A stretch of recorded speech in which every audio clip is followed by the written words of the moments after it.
quando que descobriram esse troço, tá, pessoal? Já tinham inventado o microscópio no século XVI, tá? Mas no século XVII é onde vem a primeira célula, tá? Quem vai ver é o Hooke, não o Verdão, tá? Mas o David Hooke. O Hooke, ele vai basicamente analisar um tecido, tá? De cortiça. Cortiça de uma casca, tá? De árvore, assim. Beleza?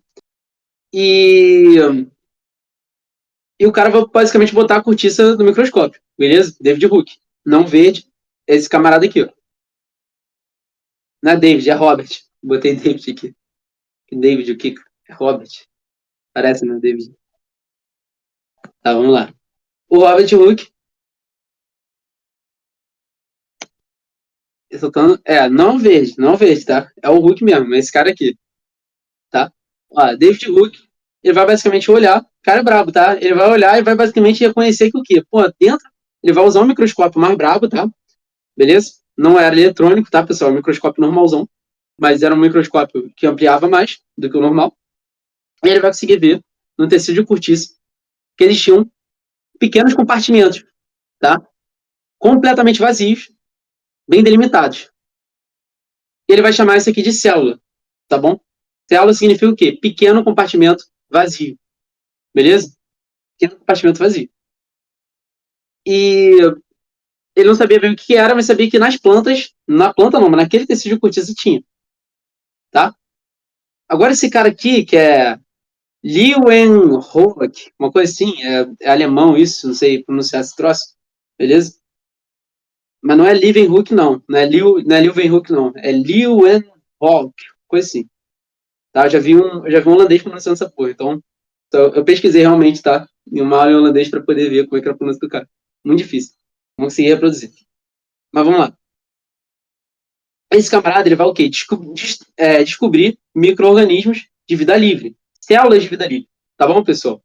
Vai descobrir células de vida livre. Protozoários, que eu nem vou botar de vida livre. E aí já muda o conceito, né, pessoal? A célula não é mais vazia por dentro. A célula, tá? Na verdade, é o quê? É um pequeno compartimento com vida. Tá, pessoal? Com vida dentro. Tá? Tranquilo? É um pequeno compartimento com vida. Com funcionamento para a vida. Beleza, pessoal? Até aqui com a descoberta de Leeuwenhoek já mudou. Tranquilo? E esse camarada aqui, esse Clyden, ele vai estudar vários tecidos vegetais e tudo mais. Ele era um botânico. Tá, pessoal? E ele vai o quê? Descobrir, beleza? Ele vai descobrir o quê? Dentro de todos os tecidos vegetais, ele vai descobrir todos os tecidos vegetais têm células, beleza? Todos os tecidos vegetais têm células. Ele começa a descobrir isso. E vai vir em várias plantas para ter certeza, tá, pessoal? Então ele começa a falar, caraca, ele começa a pensar, pô, maneiro. Então, todas as plantas têm células. E o Schwann, que era um zoólogo, tá? Esse Theodor Schwann, ele vai estudar tecidos de vários animais e vai concluir a mesma coisa. Tá? Os animais, eles também têm células. E aí, cara, a partir do que vocês estão vendo, todas as teorias juntas, principalmente a dos Klein, né, do Schwann, é o quê? O que vocês começam a pensar? Vocês começam a descobrir o quê? Vocês começam a pensar na teoria celular, tá, galera? Que é a teoria de tudo da biologia. A teoria celular é a teoria mais foda da biologia, tá? Na minha concepção, pelo menos. É a teoria de tudo da biologia. Porque antigamente, você não tinha uma unificação entre zoologia e botânica, tá? Eram dois estudos completamente separados. Animais, vegetais, tá? Tinha até aquela história do Aristóteles, que o Aristóteles ele dividiu em 3 reinos. Vocês já ouviram falar disso? Reino mineral. Tem livro de criança, tem isso até hoje. Reino animal, reino mineral, reino vegetal. Vocês já viram isso? Quem dividiu isso foi Aristóteles, tá? Aristóteles vai dividir isso. E ele vai dizendo que é como se fosse uma evolução. Minério, planta, animal, tá? Ele vai dizendo que é como se fosse uma evolução. O Aristóteles ele bota como do minério vira vegetal que vira animal, tá? Só que o que ele estava dizendo é como se fosse o quê? 2 seres vivos separados, né? Planta e animal. Não tem nada a ver um com o outro, tá? São 2 seres vivos separados, mas foi Aristóteles. Isso é teoria de tudo. Por quê? Eu consigo unir, galera, a botânica com a zoologia, pela teoria celular. Porque eu agora finalmente incluí um ponto em comum entre as duas. Um ponto que eu consigo estudar a vida por princípio, que é a célula. Então a teoria mais braba é a teoria celular. A teoria celular vem o quê? Vem dizer que a célula é a unidade morfofuncional da vida. O que é esse morfofuncional, cara? Tá, isso é como... Quem vai postular isso é esse camarada aqui. É o Schwann, com essas palavras, morfofuncional. Mas isso quer dizer o quê? Isso quer dizer que ela é a unidade de estrutura e função da vida. E função da vida. Como assim? A célula, ela dá a estrutura para os seres vivos e, basicamente, faz a vida funcionar. Beleza? Então, assim, ela é a unidade básica da vida. A célula, é isso que vocês têm que pegar, galera. A gente estuda a célula, que é célula, tá, estuda as organelas, mas cada um entende que é célula. Para a gente explicar todo o funcionamento dos seres vivos, a gente precisa da célula. A célula explica tudo, tá? A célula, se eu quero entender como o corpo funciona, eu tenho que estudar a célula. Por isso que eu estudo histologia. Antes de fisiologia, por exemplo, eu tenho que estudar histologia antes. Tenho que estudar cada célula do meu corpo para entender como cada célula age para poder estudar como o corpo funciona. Eu quero estudar medicina, eu não vou olhar só para o corpo, eu vou olhar para a célula, que a célula explica como o corpo funciona, tá?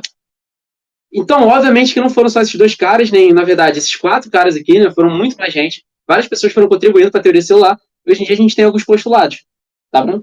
Ó, a célula é a unidade morfofuncional da vida. Todos os seres vivos são compostos por uma ou mais células, tá bom? Temos seres unicelulares e seres pluricelulares, não temos? Por exemplo, o ser unicelular, ele tem quantas células? Tem uma célula. Uma bactéria é um unicelular, por quê? Ela tem só uma célula, concorda? Beleza? A maioria das bactérias, tem bactérias pluricelulares também, que a gente vai chamar das colônias, né? Beleza? Colônias são bactérias pluricelulares. Porque tem várias células, né? As colônias. Beleza? É até uma questão, né? Porque depois a gente debate se realmente posso chamar colônia de pluricelular ou não. A colônia é só pluricelular. Mas a colônia é um organismo? Não dá bem pra gente dizer isso. Tem que pensar sobre. A gente vai debater isso depois. Não aqui agora, tá? Vamos debater isso depois. O que importa é o quê? Todos os seres vivos são compostos por uma ou mais células. Beleza, pessoal? Tranquilo? Até aqui? De boa? Tá. Todo metabolismo da vida, todo metabolismo, né, em si, ocorre dentro da célula. Isso é um ponto maneiro, cara. Concorda com isso ou não? Todo metabolismo do nosso corpo ocorre dentro da célula. Concorda? E aí, o que vocês acham? Ou, pô, agora vocês debatam. Ocorre dentro da célula, ou vou botar, ou provém da célula. O que eles querem dizer com isso, cara? Porque é o seguinte,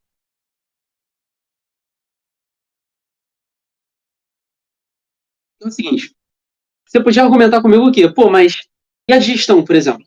E a digestão, que eu tenho reações metabólicas acontecendo fora da célula. No lúmen, por exemplo, do intestino. Concordam? Na luz do intestino tem reações acontecendo. Estão dentro? Não, estão fora da célula. No estômago também, não é?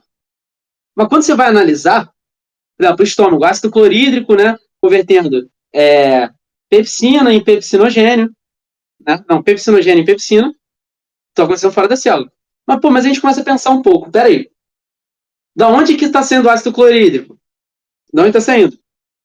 Célula parietal do estômago. O ácido clorídrico sai de uma célula, beleza? Pô, aí tu começa a pensar, tá bom? Onde, onde que está saindo os hormônios? Sempre de uma célula, beleza, pessoal? Tranquilo? Então, assim, se a gente pode resumir todo o metabolismo ocorrendo dentro da célula. Sai da célula, pô. Ela que produz. Ela que produz. Entendeu? Ela que produz, ô Maia. Mas se saiu, não faz parte da célula. Ela produz e manda para fora. Até o metabolismo externo, na verdade, ele pode ser o quê? A gente só consegue analisar o que acontece dentro da célula. Ele precisa olhar dentro da célula para acontecer. Faz sentido? Ô Maia, isso que eu tô falando. Isso que quer dizer isso, tá? Ocorre dentro da célula? Não, às vezes alguns até acontecem fora. Mas o ponto principal é que, para eu analisar todo o metabolismo da vida, eu preciso partir da célula. Não tem como. Até reações que acontecem fora da célula, no meio extracelular, tá bom? Elas provêm da célula. Entendeu? Tipo, toda reação do estômago, toda reação que acontece no estômago, no intestino, por exemplo, provém de uma célula. Ou ocorre dentro da célula ou provém da célula. Tem que ser alguma coisa assim, tá, pessoal? Botei ali para complementar. Provém da célula. Ó, todas as características de ser vivo podem ser explicadas por sua célula. Por que eu penso? Neurônio, tá vendo? Porque eu tenho neurônio. Por que, sei lá, eu respiro? Porque eu tenho o quê? Eu tenho um sistema musculatório para poder fazer, entendeu? Fazer o gradiente de pressão do ar, entrar e sair, inspiração, expiração.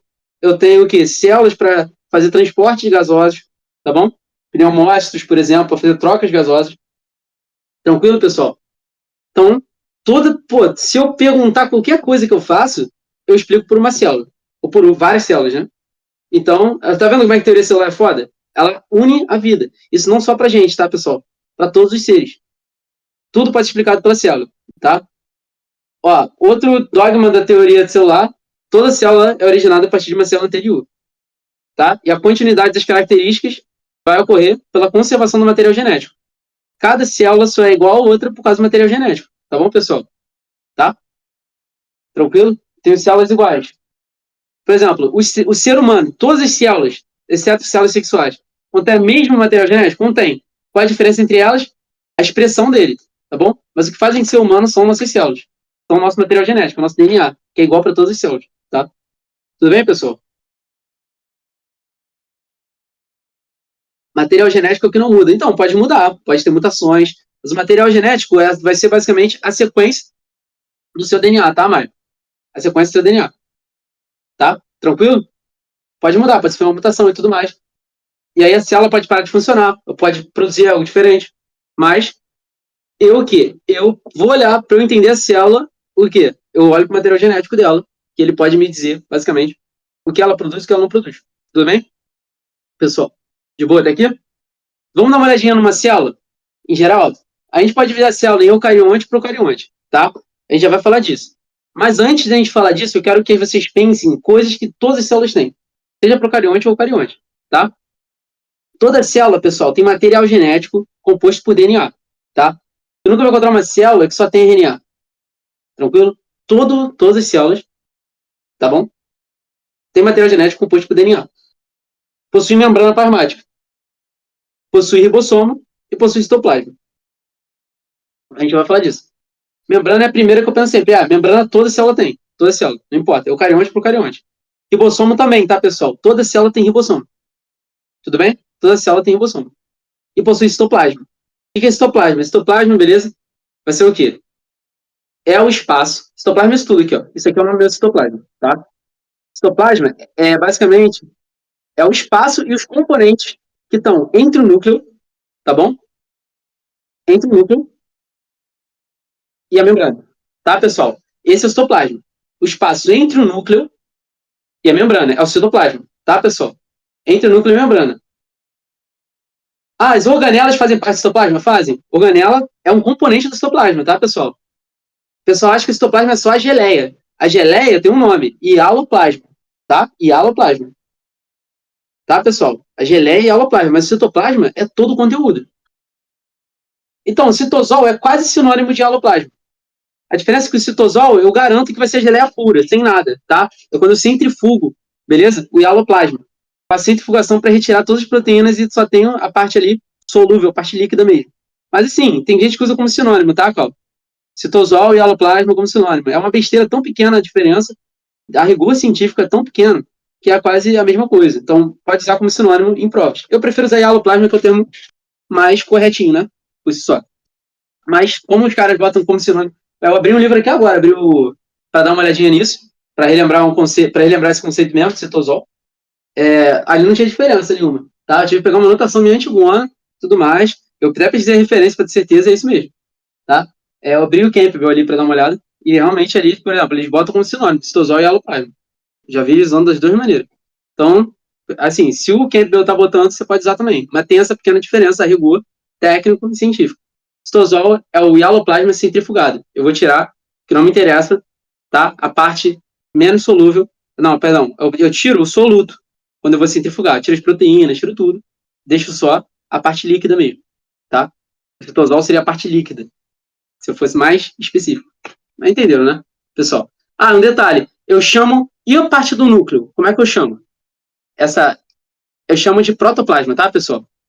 Protoplasma vai ser o quê? É basicamente todo o conteúdo do núcleo. Tá bom, pessoal? Todo o conteúdo do núcleo. É o protoplasma. Tá? Citoplasma é esse aqui. Citoplasma é o quê? É de fora do núcleo até aqui. Todo o conteúdo da célula. Beleza? Tranquilo, isso é citoplasma. Ribossomo, você já sabe o que é, né, pessoal? Qual a função do ribossomo? Chegou aqui nessa aula, não sabe disso. Brincadeira, pode não saber, tá, pessoal? Eu falo de brincadeira. É que eu dei uma aula extensão sobre essa parada, hein? Vocês tinham que ter assistido, pô. Qual a função do ribossomo, pessoal? Qual a função do ribossomo? Fala pra mim. O pessoal tá até com medo de digitar.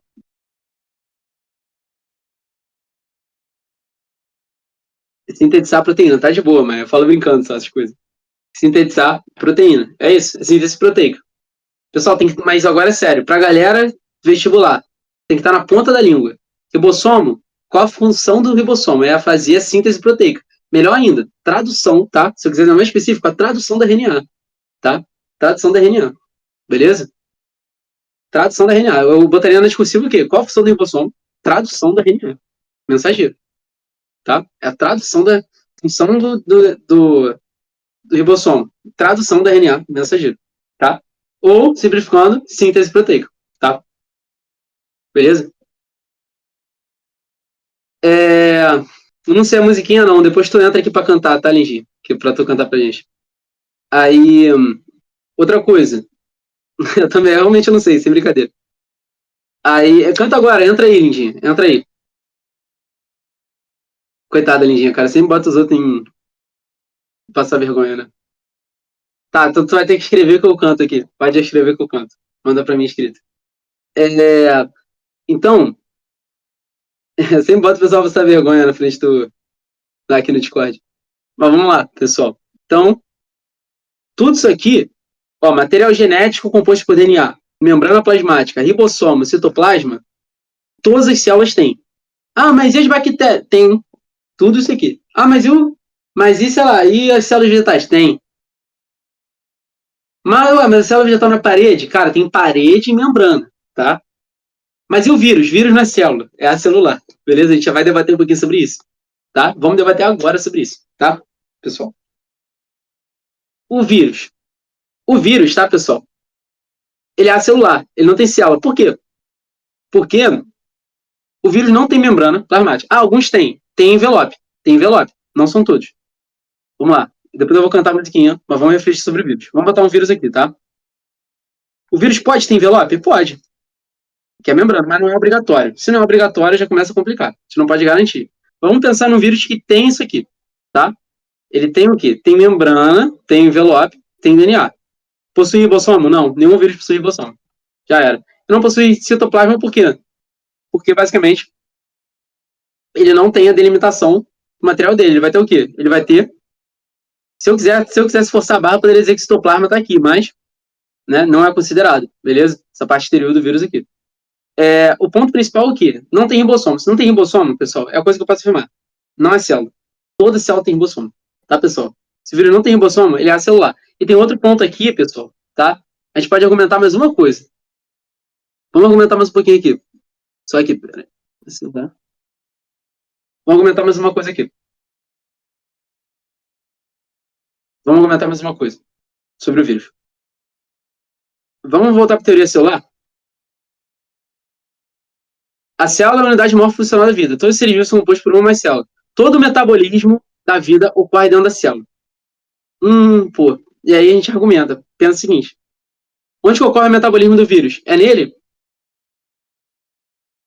Ele é inerte. Ele não age.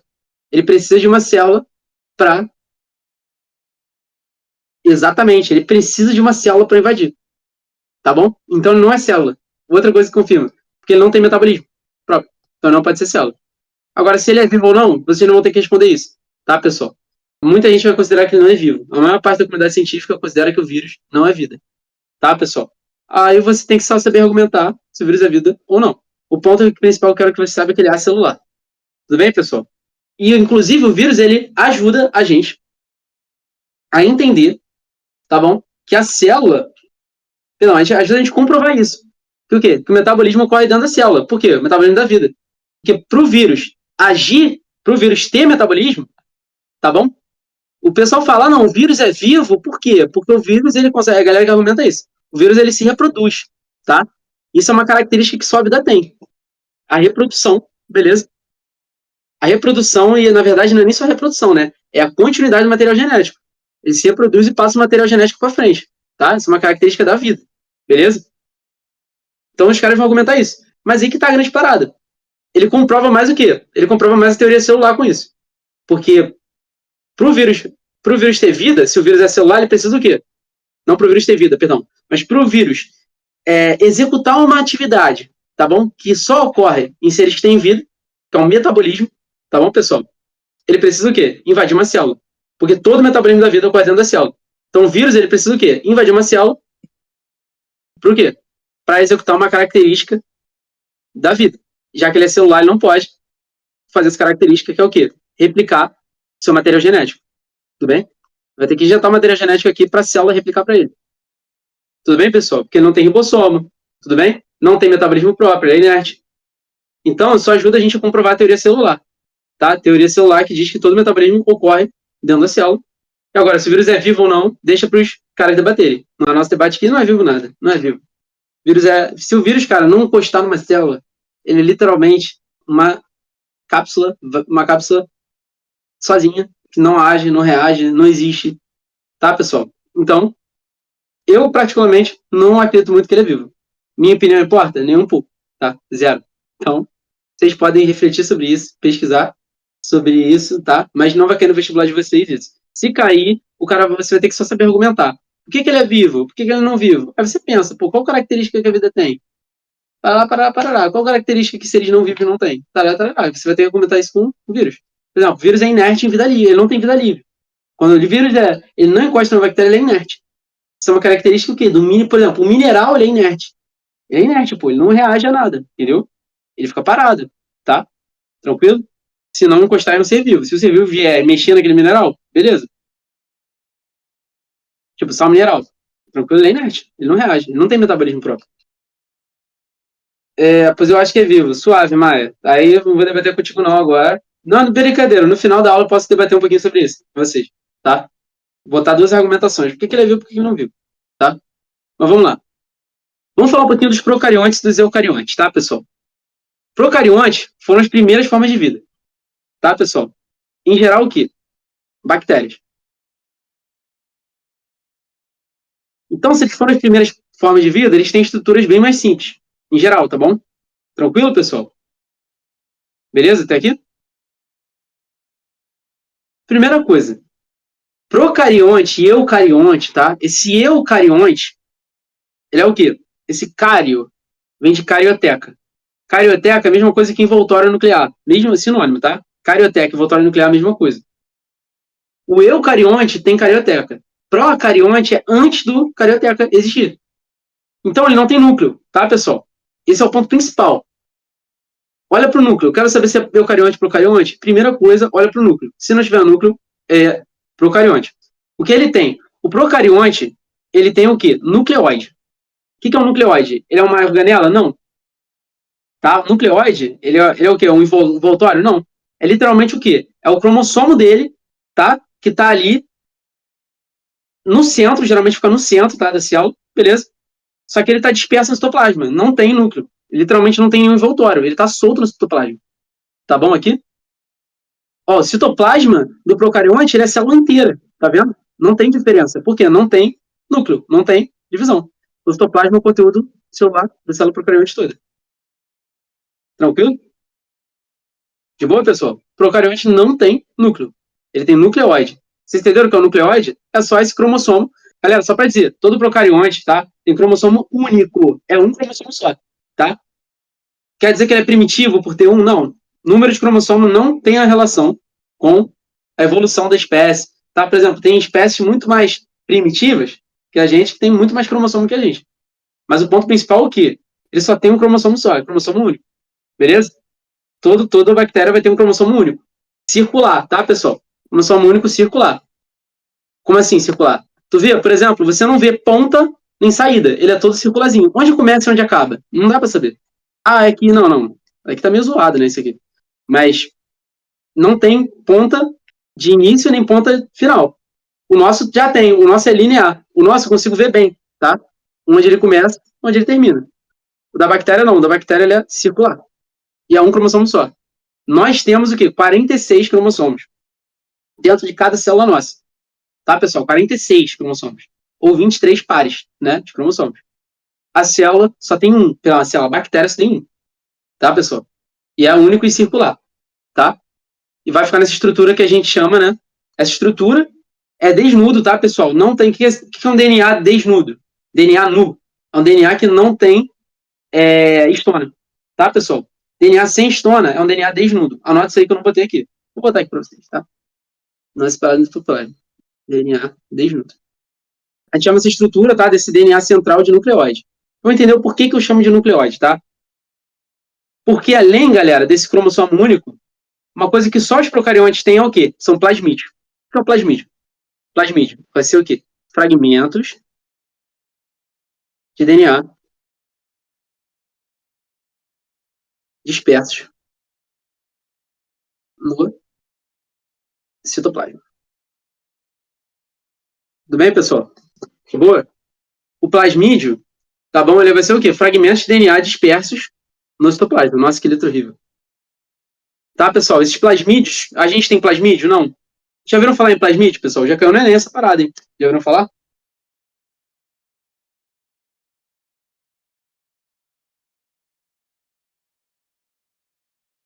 Plasmídio, eu botei uma coisa errada aqui. Por amitose, não, peraí. Tá errado isso aqui, desculpa. Acabei de ver um erro. Tá. O, o plasmídio, o que, que ele é? Ele é um fragmento de DNA que fica solto no citoplasma, tá, pessoal? Muita gente fala de plasmídio quando fala de resistência a antibióticos, tá? Plasmídio R, por exemplo. É um plasmídio que causa o quê? Foi o primeiro plasmídio de resistência que descobriram, né? É um plasmídio que provoca resistência a alguns antibióticos, tá, pessoal? A grande diferença, qual a grande questão do plasmídio? O plasmídio, ele é um fragmento de DNA, tá? Beleza? Ele é um fragmento de DNA que não é essencial à vida da célula. A célula pode ter ele ou não. O procarionte, a bactéria, né? O procarionte, a bactéria em si, beleza? Pode ter o plasmídio ou pode não ter, tá, pessoal? Se não tiver o plasmídio, vida que segue, ela vive. Agora, se eu tirar aqui, às vezes, um gene que está no nucleóide, aí eu mato ela. Entendeu? O nucleóide é realmente o quê? É o DNA essencial para a vida da bactéria, tá? É esse cromossomo único, beleza? Que vai estar aqui, tá bom? No meio da bactéria. Se eu tirar um gene que está no nucleóide, a bactéria morre. Agora, se eu tirar um plasmídio, ela morre? Não. O plasmídio, ele é o quê? Ele é um fragmento de DNA disperso no citoplasma que não é essencial à vida da célula. Beleza, pessoal? Não é essencial à vida da bactéria. Tranquilo? Até aqui? É sempre bom a bactéria ser, por exemplo, resistente a antibiótico? Sempre é bom para ela? O que vocês acham? Ou não? Sim?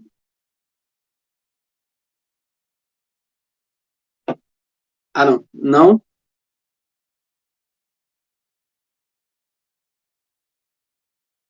Diria que sim. Tá.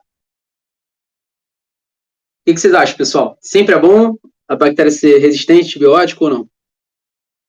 Sim, tá. Vamos pensar numa bactéria que nunca vai entrar em contato com o ser humano. Tudo bem? Nunca vai entrar em contato com o ser humano. Nunca vai entrar em contato com antibiótico. Pode ser nem ser ser humano. Nunca vai entrar em contato com antibiótico na vida dela, porque ela não infecta, ela não. Não, bactéria às vezes de vida livre. Vamos pensar numa bactéria de vida livre. Para essa bactéria é bom ela ter plasmídio R? Posso comentar que é ruim. Por quê? Se ela tivesse plasmídio de resistência a antibiótico, ela de vida livre nunca vai entrar em contato com antibiótico, o que vai acontecer? Ela vai produzir uma proteína de resistência, ela vai gastar o quê? Aminoácidos para produzir essa proteína, energia, ATP, para produzir isso aqui, beleza? Só que ela não vai usar. Vai usar isso para quê? Para nada. Para nada, pô. Então, tipo, é bom para essa bactéria de vida livre ter esse plasmídio R? Não. É uma perda de energia. Por isso que a gente não vai ver comumente bactérias com plasmídio R. É raro, não vai ver. Bactérias resistentes, tá? Porque, em geral, são bactérias que gastam mais energia. Agora, a gente faz essa seleção naturalmente tomando antibiótico errado, né? Nós acabamos selecionando bactérias com plasmídio R, beleza? Se a gente toma antibiótico errado, tá? E aí essas bactérias acabam crescendo e ficam muito resistentes, tá? E aí formam as primeiras superbactérias, né? Já começaram a surgir as primeiras superbactérias. São bactérias que a gente não tem nenhum antibiótico capaz de destruir elas. Um grande desafio, uma grande função, o Carlos até falou, nanotecnologia. O pessoal pensa em nanobots, tá? Nanobot é o robô. que consiga destruir bactérias, a destruir ativamente bactérias. Como funcionar tipo quase parecido com o mecanismo de uma célula de defesa, tá? Eles pensam em nanobôs específicos para matar bactérias que a gente tem uma certa resistência, né?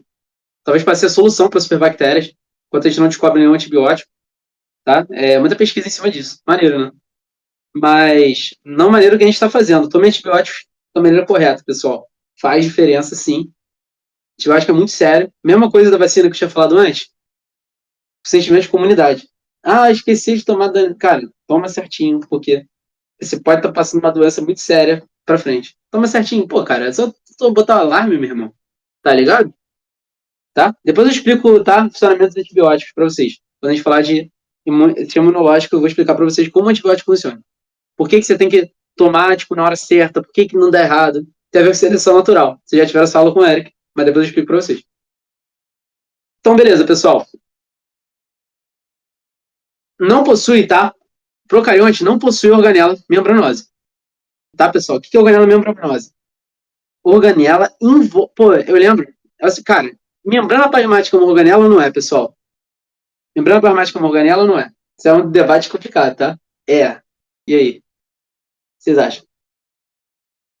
Se.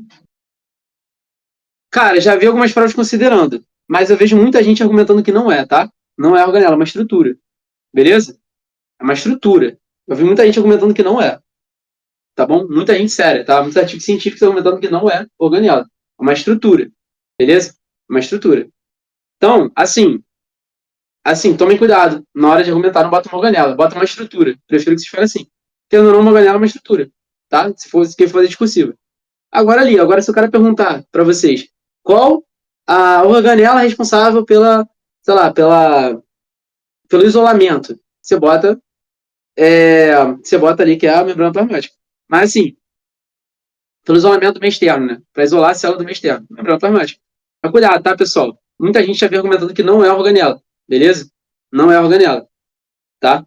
É uma estrutura da célula, não uma organela. Mas é bem assim, a gente pode debater um pouco sobre isso no final também, tá? Eu vou deixar esse debate para o final, só tomem cuidado. Mas as pessoas consideram como estrutura, não como organela. Depois a gente debate por que isso, tá, pessoal? Prometo para vocês, no final da aula, me lembrem. Mas vamos lá. Não possui organelas membranosas. Vamos supor que você acredita que a membrana plasmática é uma organela, tá? Vamos lá. Ela é uma organela, a membrana plasmática é uma organela membranosa? Não, por quê? Porque o que é uma organela membranosa? É uma organela que está em volta por membrana, tá bom? Beleza? Ela tem a estrutura da membrana envolvendo ela. Tudo bem, pessoal? A membrana plasmática, ela é uma membrana. Tudo bem, pessoal? Então não tem como ela ser em volta por membrana. Faz sentido? Tudo bem? Organela membranosa são organelas que são em volta por membrana. Então, ela não é uma organela membranosa. Tá? Muita gente não considera como organela. Eu também acho que não é. Acho que a gente não pode definir ela como organela bem. Depois eu bato por quê. Eu já vi provas considerando. Por isso que eu mando esse alerta para vocês, tá? Tudo bem? E, galera, por não ter essas organelas membranosas, não possui compartimentalização. Que diabos é isso? Eu já vou falar para vocês, já, quando a gente tiver, beleza? Pensando em algumas coisas. Mas vamos lá. Possui ribossoma ou não possui, pessoal? Procarionte possui ribossoma? O que vocês acham? Procarionte, bactéria possui ribossoma? Por conta, não. Vocês acham? Não. Se, engim. Acho que tem. Galera, como eu falei lá em cima, características gerais de toda célula. Possui ribossoma. Toda célula tem que possuir ribossoma. Procarionte é uma célula? É. Então tem que possuir ribossoma. Independente de todas as células. Beleza, pessoal? Não pode esquecer disso. Característica geral. A grande diferença é o quê? O procarionte ele tem ribossomo 70S. É um ribossomo específico de todos os procariontes, tá? Beleza? De boas? O que é esse S? Esse S é subunidade. É uma medida de densidade, tá? Beleza? Ele é um pouco mais leve que o nosso ribossomo, que é o 80S. Tá bom? No ribossomo dos eucariontes. Beleza? Importante saber disso, tá? Ribossomo 70S. E uma diferença importante é que eles não fazem mitose, tá? Beleza? Eles não fazem mitose. Por que eles não fazem mitose? Porque eles não têm citoesqueleto definido. Tá bom, pessoal? Procarionte não tem citoesqueleto definido. Beleza? Eles têm estruturas proteicas que fazem uma função parecida? Tem. Tá? Texturas proteicas que fazem uma função parecida com o citoesqueleto. Todos têm? Não. Alguns têm. Mas citoesqueleto definido, não tem. Citoesqueleto é definido como uma rede de proteínas, tá bom? De 3 tipos de proteínas diferentes. A gente vai falar disso com mais calma. Microfilamentos, né? Filamentos intermediários. E o que mais, pessoal? Microfilamentos, filamento intermediário, qual outro? Quem arrisca aí? Citoesqueleto. Eu falei disso com vocês. Quem lembra aí? Microfilamentos, tá? Microfilamentos de actina, filamentos intermediários. E qual outro, pessoal? Ninguém arrisca nada? Ninguém lembra?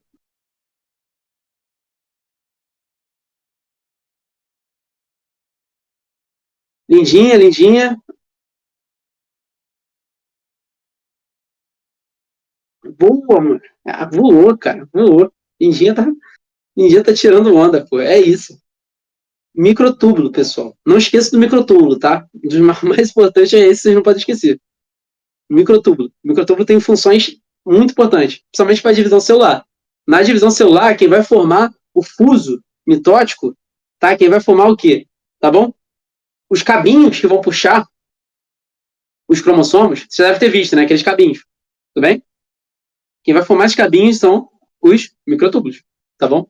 Então, aqueles são microtúbulos, estão puxando. Tem outras funções também, a gente vai detalhar numa próxima aula. Não vai ser hoje, mas a gente vai falar isso com calma. Tá, pessoal? Por elas não terem citoesqueleto, elas não fazem mitose, nem meiose. Elas fazem divisão binária, tá? Como a gente chama, divisão binária ou cisparidade, tá? Divisão binária ou cisparidade. Já vi uma galera definindo como amitose. Ah, faz por amitose. Não concordo, tá? A mitose é um processo diferente. A mitose, eu já vi os caras argumentando, tá? Por isso que eu não gosto de generalizar assim. Que procariote não faz a mitose. A mitose é um processo diferente que acontece em alguns protozoários, tá? Mas, assim, tem alguns professores que falam isso, tá? Que faz por mitose. Eu recomendo vocês falarem divisão binária ou cisparidade, que não tem erro, tá? Cisparidade. Beleza? Apenas, já ouvi falar, nunca ouvi falar isso não. A missão processo, cara, eu já vi o quê? Eu vi um artigo detalhando sobre a mitose. Vou explicar para vocês. Na mitose, o que o cara argumentava nesse artigo? Eu vi mais de um, né? Na verdade, era uma revisão sobre o conceito de biologia. Tipo, se a mitose, os caras eles vão evidenciar que isso já foi mais descrito em alguns protozoários, que faziam uma espécie de divisão que ela não era bem uma mitose, tá? Porque não dividia, você não tinha a manutenção de todos os cromossomos. Eles perdiam os cromossomos no processo. Não era uma divisão certinha que acontecia, era muito parecido com uma mitose. Mas era uma mitose não propriamente dita, tá? Era uma mitose que acontecia em que você não tinha a mesma quantidade de cromossomos no final. Você tinha uma diferença, por exemplo. Às vezes o cara perdia um cromossomo, mas se ela perdia um cromossomo, eu ficava com mais cromossomos para um lado, beleza? Isso é a mitose. É quando a mitose não acontece de maneira correta. Mas já vi alguns caras usando divisão binária como sinônimo de amitose. Acho legal, pessoal. Eu acho que é bom falar divisão binária com disparidade. Tá, pessoal? Tranquilo? Porque os caras argumentam o seguinte: a mitose é tudo que não é mitose, pô. Entendeu? Tem uns caras que argumentam assim: a mitose é tudo que não é mitose. Tá, beleza? No artigo, eu já li um artigo grande sobre isso que falava que não. Falava que a mitose é um conceito definido. Então, fiquem com cuidado, tá? Eu falo tudo assim, pessoal, porque alguns pontos da biologia você tem gente definindo de forma diferente. Então, por isso que eu sempre tenho que explicar para vocês termos assim, para vocês ficarem atentos quanto a isso. Mas em geral, não. Em geral, todo mundo define da mesma maneira. Beleza, as coisas? Eucarionte. Tá, agora vocês entenderam os procariontes? Vamos falar dos eucariontes agora, tá? Beleza? Vamos falar dos eucariontes agora. Vamos lá, pessoal? Entenderam o procarionte? Entenderam o procarionte boa? Essas são as características dele. Beleza? Agora, o eucarionte, ele já vai possuir núcleo definido, tá? Olha o eucarionte aqui, ó. O eucarionte, ele é muito mais... Ó, 2 eucariontes aqui, muito mais complexos, né? Qual que parece ser mais simples? Esse cara ou esse aqui? Esse parece ser muito mais simples, né? Não tem nada. Tá? Não tem nada aqui. O eucarionte já é muito mais complexo. Olha o quanto de coisa que tem dentro dele. Aqui ele só vê uma bolinha verde. Tá? Não, mas ele é gente boa também, coitadinho dele. Não humilha o bichinho, não. Mas, ó, eucarionte. O eucarionte possui núcleo definido. O que quer dizer ter núcleo definido, pessoal? É possuir carioteca, que é a mesma coisa que envoltório nuclear. Cuidado com esses termos. Que é uma coisa definida, tá? Núcleo definido, tá? Núcleo definido é o quê? Possui membrana, tá, pessoal? Tem núcleo, por exemplo, o procarionte possui núcleo definido? Procarionte bactéria não possui, porque não tem membrana definindo ele, dizendo onde ele está. Não, ele é disperso no citoplasma. Não tem núcleo definido. Ele tem um nucleóide. Eu até consigo ver o quê? Um cromossomo no meio, circular, mas ele não está definido. Ele não tem uma membrana aqui dividindo ele. Beleza, pessoal? O eucarionte já tem, tá vendo? Tem uma membrana aqui, um envoltório nuclear, basicamente circulando ele aqui, ó. Tá, pessoal? Tem envoltório. Você consegue ver onde está o núcleo dele? Consegue ver onde está o núcleo? Eu consigo, pô. Essa parte toda aqui, ó. É o núcleo. Dá pra ver, pô, uma grande diferença de tudo. Né? E bem separado. Possui compartimentalização. Vou explicar para vocês o que é isso. E ele possui, por causa da compartimentalização, ele possui organelas membranosas. Organelas envolvidas em membrana. Tá, pessoal? Por exemplo, retículo endoplasmático, complexo de Golgi, são organelas membranosas. Tá, pessoal? Tudo bem? Vacúolo, né?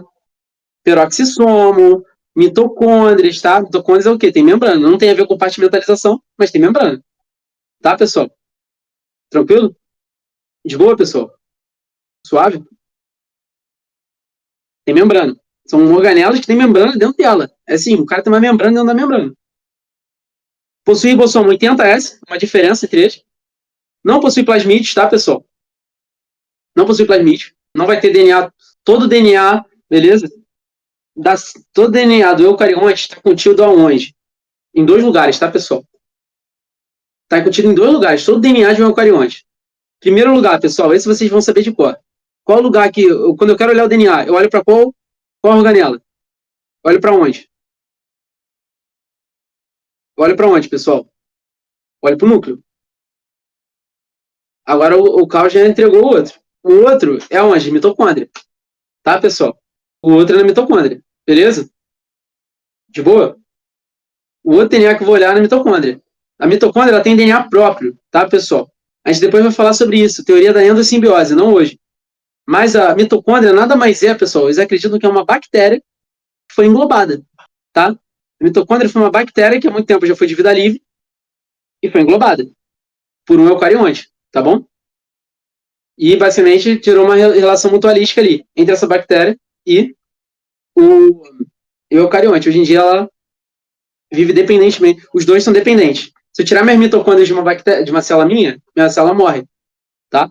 Uma hora ela vai morrer. E uma coisa, a mitocôndria ela não consegue viver sozinha, ela morre também. Beleza? Então é uma relação mutualística. Hoje em dia ela é uma organela, ela virou um órgão da célula, né, basicamente. E faz divisão por mitose e meiose. Vocês já então sabem, né?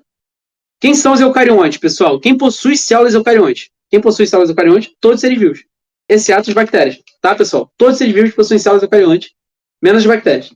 Tranquilo? Bactérias é o único ser procarionte que a gente conhece. Tá, pessoal? Beleza? Tranquilo? Até aqui? Tá? Cuidado, tá, pessoal? Cuidado. Tem questões que podem brincar com vocês, tá? Existem alguns procariontes que têm algumas características diferentes, mas continuam sendo procarionte. Na dúvida, eu olho para o núcleo. Não tem núcleo, cara. Não posso chamar de eucarionte ainda, tá? Posso chamar até de proteeucarionte. Às vezes tem um cara que é quase um eucarionte. Tem, sei lá, às vezes uma mitocôndria e tudo mais, mas ele só vai ser eucarionte quando ele tiver o quê? Núcleo definido. Núcleo definido, tá?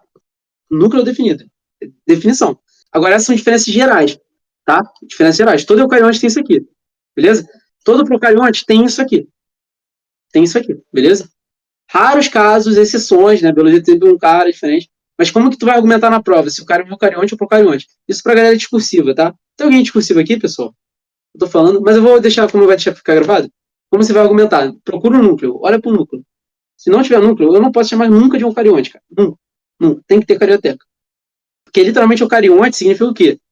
Eu vem de verdadeiro. Carionte vem de quê? Carioteca. Tem carioteca definido, verdadeiro. Aqui não tem. Procarionte é antes do carioteca, né? A Danielinho tem que saber argumentar isso, beleza? Cadê o Danielinho hoje? Mas vacilão, beleza? E vocês veem, tá, que a célula eucarionte, né? Aqui tá uma célula vegetal, uma célula animal. elas têm diversas organelas, tá, pessoal? A gente não vai descrever todas essas organelas hoje, né? Não vamos escrever organela, tá bom, pessoal? A gente vai só falar um pouco sobre a membrana plasmática, beleza? Para muitos não é considerado uma organela, é considerado uma estrutura. E a gente já fala disso um pouquinho. Tá aqui? Não, abriu errado. Pessoal, estão comigo até aqui? Tô no spoiler, não. Estão comigo até aqui? Tá. Cara, agora vamos para a parte que vai ser mais pancadinha, tá? Vamos falar de umas relações aqui, tá? Existem algumas relações, tá? Que são meio que regras da citologia, tá? São coisas que os caras perceberam que funciona para todas as células. Primeira relação superfície-volume. Tem o nome de lei de Spencer, tá? E a relação núcleo-plasmática. São as duas mais importantes, tá, pessoal? Que vocês têm que saber. A lei de Spencer é mais chatinha, eu vou começar por ela, que é a relação superfície-volume. Isso funciona para a célula e os caras expandiram, tá? Essa relação superfície-volume para os animais também. Mas são coisas diferentes, tá? A lei de Spencer, a relação superfície-volume, o Spencer, que é um camarada lá, antigão, ele pensava na célula, tá?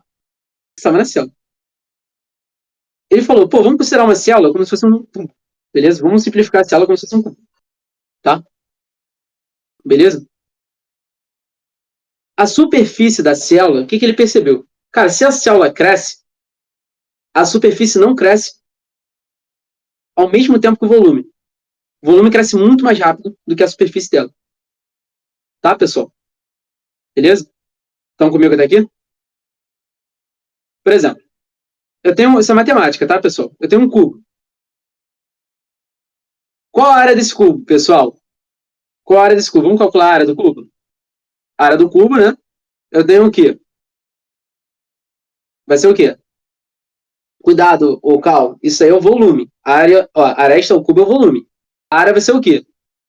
Vai ser o número de faces, que é 6, né? Vezes o quê? Vezes o número de arestas. Né? Ao quadrado, isso. O número de arestas ao quadrado, isso. O número de arestas ao quadrado. Perdão. O comprimento de uma aresta ao quadrado. 1 ao quadrado. Né? Comprimento o quê? 1 micrômetro, né? 1 micrômetro. A área vai ser quanto? Quanto que é 1 ao quadrado, pessoal? Quanto que é 1 ao quadrado? É 1. Então a área vai ser quanto? 6. Está em micrômetro. 6 micrômetros quadrados. E o volume, pessoal? O volume vai ser o quê? Vai ser essa aresta ao cubo. O volume é 1 elevado ao cubo. Que a aresta é 1. Vai ser o quê? Vai ser 1 micrômetro cubo. Né? Então, galera, a relação de área está de 6 para 1. Está de 6 para 1. Até que você não está entendendo, né? A área é 6, volume é 1. Área e volume. Ou seja, eu tenho 6 partes de membrana. O que é a área? É a membrana da célula. Ela tem 6 partes de membrana para um volume. Galera, o que alimenta a célula? Por onde que entra os nutrientes da célula? Por onde, pessoal? Que entra os nutrientes da célula? Pela membrana, pô. Pela membrana. Eu quero que a membrana seja maior ou menor que o volume. Eu quero que essa relação seja o quê? Maior ou menor. Eu quero que a área o quê? Seja maior que o volume, pô. O problema é o quê? Quando essa célula cresce, tá? Eu tenho um problema aqui. Tá, é o seguinte. Ó, ele já fez a conta pra gente aqui. Mas é uma boa. Ó, pela boca, que o nutriente entra. A membrana plasmática nada mais é que a boca da célula. Todos os nutrientes vão entrar por ali, pô. Entendeu? O nutriente da célula entra pela membrana. Não é produzido dentro da célula. A não ser que ela tenha, né? Com cloroplasto e tudo mais. Mesmo assim, vai ter que quê? Entrar outras coisas pela membrana. Então é bom o quê? É bom que essa célula. Ó, vamos olhar aqui para a célula grande. Estão comigo? Esse raciocínio é um pouco mais difícil, tá, pessoal? Tem matemática envolvida. Mas, ó, cresci a aresta, multipliquei por 10 a aresta. A célula cresceu em 10 vezes, não é, pessoal? A aresta cresceu em 10 vezes. O que acontece, pessoal? Quando a célula está crescendo, dá problema. Por quê? A área e o volume não vão crescer da mesma maneira. Vamos lá. Área, volume. Tudo bem, pessoal? Área, volume. O que está acontecendo, pessoal? Agora a área está menor do que o quê? Do que o volume. Estão percebendo isso? A área está menor do que o volume, não tá? Só fiz conta aqui. Vocês entenderam essa conta que eu fiz? Ou não? Estão viajando na maionese. Só peguei, ó, relacionando a área e volume, botando numa fração. A área está menor do que o volume. Ou seja, é como se eu tivesse aqui 6 bocas para alimentar o quê? Um cara. Agora eu tenho 6 bocas para alimentar o quê? 10 caras. Né? Não 10 caras, mas volume. É um cara grandão que se alimenta da mesma maneira. Vai sustentar esse cara? Ó, esse cara se alimentava numa frequência 6, tá bom? Só que o volume dele era 1. Vamos supor, ele engordou 10 vezes, mas ele só continua se alimentando da mesma maneira. Ele vai conseguir sustentar aquele peso grandão? Não. A tendência é que ele diminua aquele peso, né? O que acontece, pessoal? Se uma célula é muito grande, ela não sustenta. Esse é o ponto dele. Esse é o ponto do Spencer. O Spencer ele fala o seguinte: uma célula muito grande, ela não sustenta. Por quê? Eu não consigo ter membrana suficiente para sustentar o volume dela. E aí ele explica que o Spencer, quando ele fala isso, ele está explicando o quê? A pluricelularidade. Por quê? Faz muito mais sentido eu ser pluricelular do que unicelular. Imagina se você todo fosse uma célula só. Eu tenho um problema com isso, que é o quê? Em relação à superfície e volume. Você fosse uma célula só, sua membrana ia ser o quê? Sua pele. Para sustentar um volume gigantesco que é seu corpo. Então não faz muito sentido você ser uma célula só. Faz muito mais sentido o quê? Qual maneira que a natureza burlou a relação superfície-volume? Com a pluricelularidade. Em vez de eu fazer você uma célula gigante, que vai ter uma relação superfície-volume muito pequena, essa relação superfície-volume, área-volume, vai ser muito pequena, né? Tá? Se você for um cara muito grande, sua relação superfície-volume é muito baixa. Se é muito baixa, qual é o problema? Se é muito baixa, você não consegue se nutrir direito. Sua célula não consegue se nutrir direito. Então, o que eu faço? Em vez de você ser uma célula gigante, eu divido você, tá? Em várias células menores. Agora, o que? Eu estou reduzindo a relação superfície-volume, beleza? Para cada célula dessa. E aí, ela se sustenta. A partir de agora. Entenderam, pessoal? Essa relação? Maneiro, né? Cara, explica muita coisa. Explica muita coisa. Foda, né? Então, essa é a lei de Spencer, tá, pessoal? Relação superfície-volume. Para os animais é um pouco diferente, no final eu vou falar, tá? Tem relação superfície-volume para animal. Mas quando eu penso no animal, o animal não é uma célula. Então eu penso nele como, geralmente, principalmente com mecanismos de calor, né? Perda de calor. Depois eu vou falar disso com vocês. E tem a relação nucleoplasmática, cara. A relação nucleoplasmática, tá? Ela diz o seguinte: o núcleo da célula é a área com mais intenso metabolismo. Tá bom, pessoal? O núcleo da célula tem muito metabolismo. Por quê? Porque eu preciso o quê? Fazer a transcrição, né? Preciso tá sempre ali o quê? Transcrevendo DNA e RNA. Transcrevendo DNA e RNA. Toda a proteína parte daquilo. Então, tu vai ter que estar sempre em muita atividade ali dentro. Tá? A biologia é maneira por causa disso. Nada é simples. E aí você tem que estudar e você fica fascinado depois que tu aprende. Mas vamos lá. Relação nucleoplasmática, pessoal. Tá? Vai dizer o seguinte, vai dizer que o núcleo, tá, pessoal? Isso aí é muito específico, tá? Eu acho que não pode cair não, mas eu botei aqui para cair, tá? Pô, vai que cai. Na prova específica de vocês. No Enem, se não cai não. Na relação nucleoplasmática, o Enem pode argumentar com você o seguinte: falar que o núcleo é um lugar de intenso metabolismo por causa da transcrição, tá bom? E perguntar para vocês, pô, se ele pode ser muito grande, se ele tem que ser pequeno, se ele tem que ser médio, tá? O que ele vai dizer? Ele vai dizer que o núcleo, tá? Essa relação nucleoplasmática é um padrão. Todos os eucariontes, tá bom? Eu tenho que o núcleo compõe o quê? Ele compõe o quê? 1/3 da célula ou 1/4 da célula toda. Tudo bem, pessoal? Ele tem que estar entre aqui. Está entre 1/3 a 1/4 da célula. Beleza, pessoal? Nunca vai passar disso. Nem ser menor que isso. Porque ele é fundamental para o metabolismo da célula. Ao mesmo tempo, ele não pode ser muito grande. Se ele for muito grande, né, pessoal? Ele não pode ser menor do que 1/4, nem maior do que 1/3. Se ele for menor do que 1/4, se ele for 1/6, 1/10 da célula, a célula não vai sustentar. Vai ter um citoplasma muito grande para um núcleo muito pequeno, entendeu? Então, ela não vai conseguir sustentar porque não vai ter metabolismo suficiente para sustentar ela. Agora, se ela for maior que 1/3, ela também não se sustenta. Por quê? É 1/4 a 1/3, né, pessoal? Botei errado aqui, matemática. 1/4 a 1/3. Vai ter de 1/4 a 1/3. Beleza? O núcleo vai ser do tamanho de 1/4 a 1/3. Aqui é o tamanho do núcleo, tá? Eu posso chamar aqui de protoplasma, né? E aqui vai ser o quê? Vai ser Citoplasma mais protoplasma. O volume total, mais protoplasma. Que é o quê? O volume total da célula. E aqui o volume do núcleo.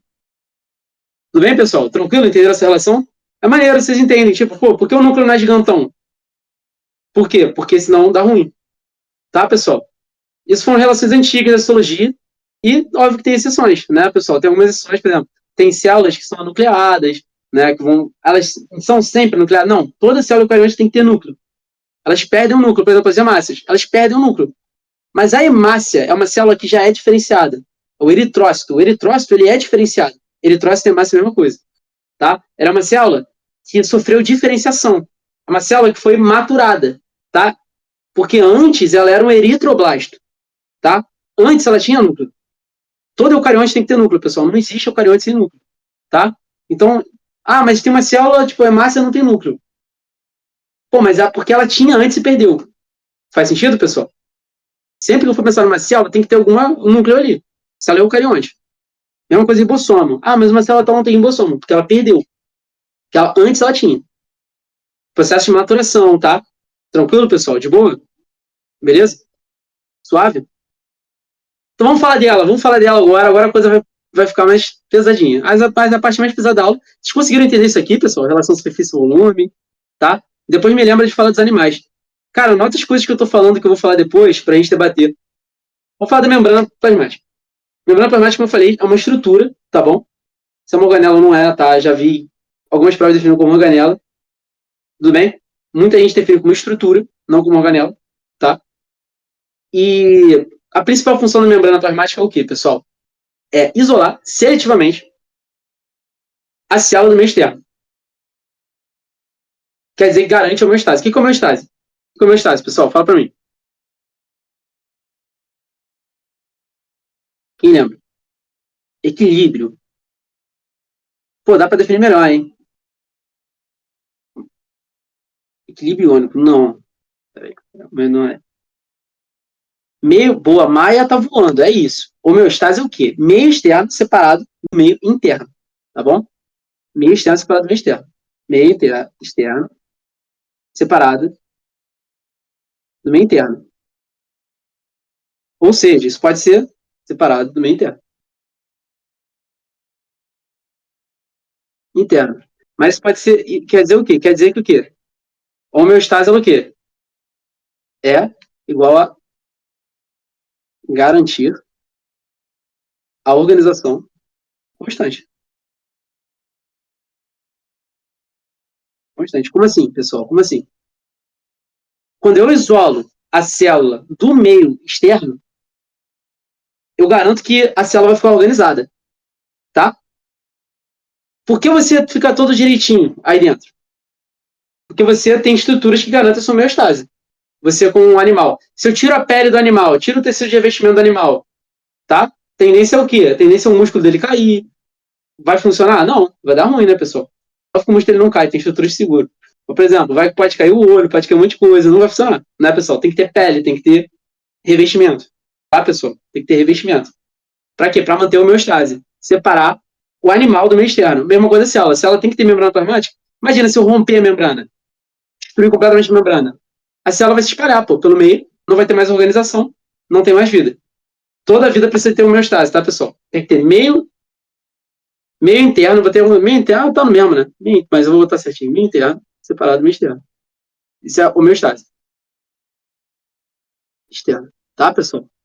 Eu digo que eu tenho homeostase, eu tenho o quê? Meio interno separado do meio externo, ou seja, a organização está constante dentro dele, beleza? Não, tá? Se eu romper, o quê? Se eu romper a homeostase, não tem mais organização. E o meio externo está unido com o meio interno. Beleza, pessoal? Então, a principal função da membrana é essa. É o quê? Isolar, tá? A célula do meio, o meio intracelular do meio extracelular, tá? Beleza? Essa é a principal função. Por isso que, por isso que a membrana, como ela geralmente está incluída em meios aquosos, ela é o quê? Principalmente composta de quê? De lipídio. A gente já falou um pouco sobre esse lipídio, né, pessoal? O principal componente da membrana são o quê? Fosfolipídios. Vocês lembram dele, pessoal? Lembra dos fosfolipídios? É o principal componente da membrana. Mas tem outros componentes, tá, pessoal? Como proteínas de membrana, colesterol, temos glicolipídios, glicoproteínas, glicocálix, né? Todo glico, alguma coisa é glicocálix, tá? São os glicocálix aqui, ó. Glicolipídio, tá? São glicocálix. Estão comigo, pessoal? Estão de boa? Estão de boa até aqui? Então temos outros componentes, a gente vai descrever cada um dos componentes hoje, tá? E a membrana, ela pode ser descrita pelo modelo de mosaico fluido. Eu vou falar disso com calma com vocês, tá? Isso aqui tá errado, tá, pessoal? Isso aqui foi do root slide. Tá certo isso.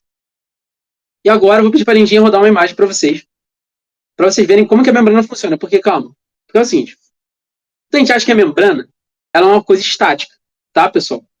A gente acha que a membrana ela é uma parada parada. Uma parada é bom. Ela é o quê? Ela é uma estrutura parada. Mas não, ela é fluida, tá? Ela é fluida. A gente vai definir o porquê. A gente vai te explicar o porquê que ela é fluida. Mas a membrana não é parada, tá? Ela se mexe, ela se move. Isso é muito importante para a célula funcionar, tá? Vou conseguir descrever esse modelo do mosaico fluido. Se não me engano, é na década de 70 que ele descreve esse modelo, tá? É um modelo que explica muita coisa, explica totalmente o funcionamento celular. Lindinha, pode rodar agora. Olha como é que a membrana funciona de verdade. Pode entrar aqui e transmitir, Lindinha, que eu acho que o GIF não vai rodar. Eu não sei, não tá rodando para mim não esse GIF. Se eu clicar, será que roda? Não. Para você está funcionando o GIF que ela mandou? Porque aqui tá a mesma coisa. Isso aqui que não tá rodando. Consegue transmitir? Aqui, ô Lindinha, ou não dá? Tem um link aí, eu te mandei um link. Beleza.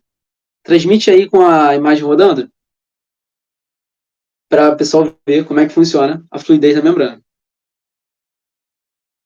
Eu tenho que parar de compartilhar, né? Pera aí.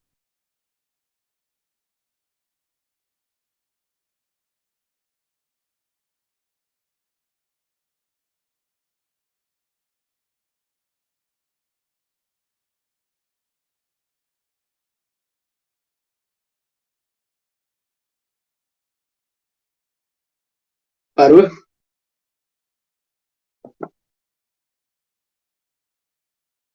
Ó a membrana, pessoal, sendo fluida aí. É assim que a membrana funciona. Essa imagem é meio ruim, tá, pessoal? Mas ela é fluida sim, tá? Os fosfolipídios, eles estão parados, mas na verdade estão se mexendo. Os fosfolipídios, eles se mexem pela membrana, tá? As proteínas também. As proteínas, elas conseguem se mexer, tá bom? Tudo se mexe na membrana. Mas principalmente quando ele pensa no mosaico fluido, tá? Pensando principalmente ali nas proteínas. E ela não é estática, ela se movimenta, tá? Isso é muito maneiro, porque, por exemplo, se eu tiver aqui, ó, pensa aqui numa célula. Pensa aqui numa célula, tá?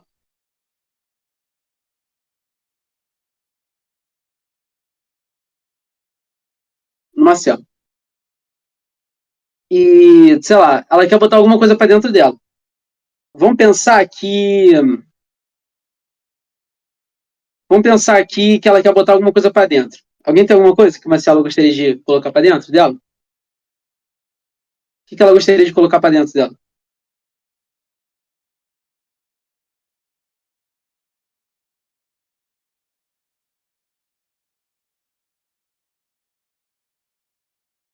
Água por osmose, tá, mas a água está em volta dela toda. Vamos pensar o seguinte.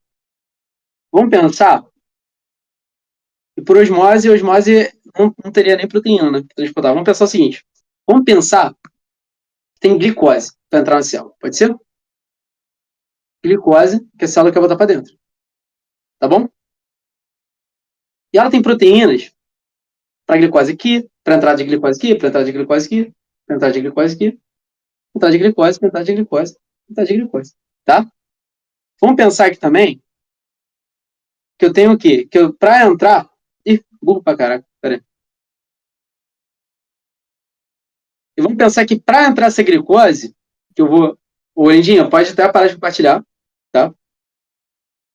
Valeu, tamo junto. Salvou demais, hein, Lindinha? Deu uma moral. Muito.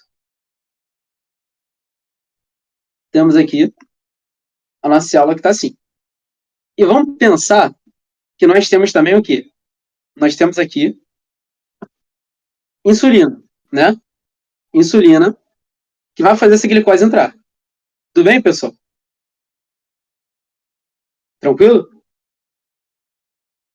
E eu tenho que cantar uma musiquinha para vocês depois, no final. E aqui, eu vou botar outra coisa para vocês.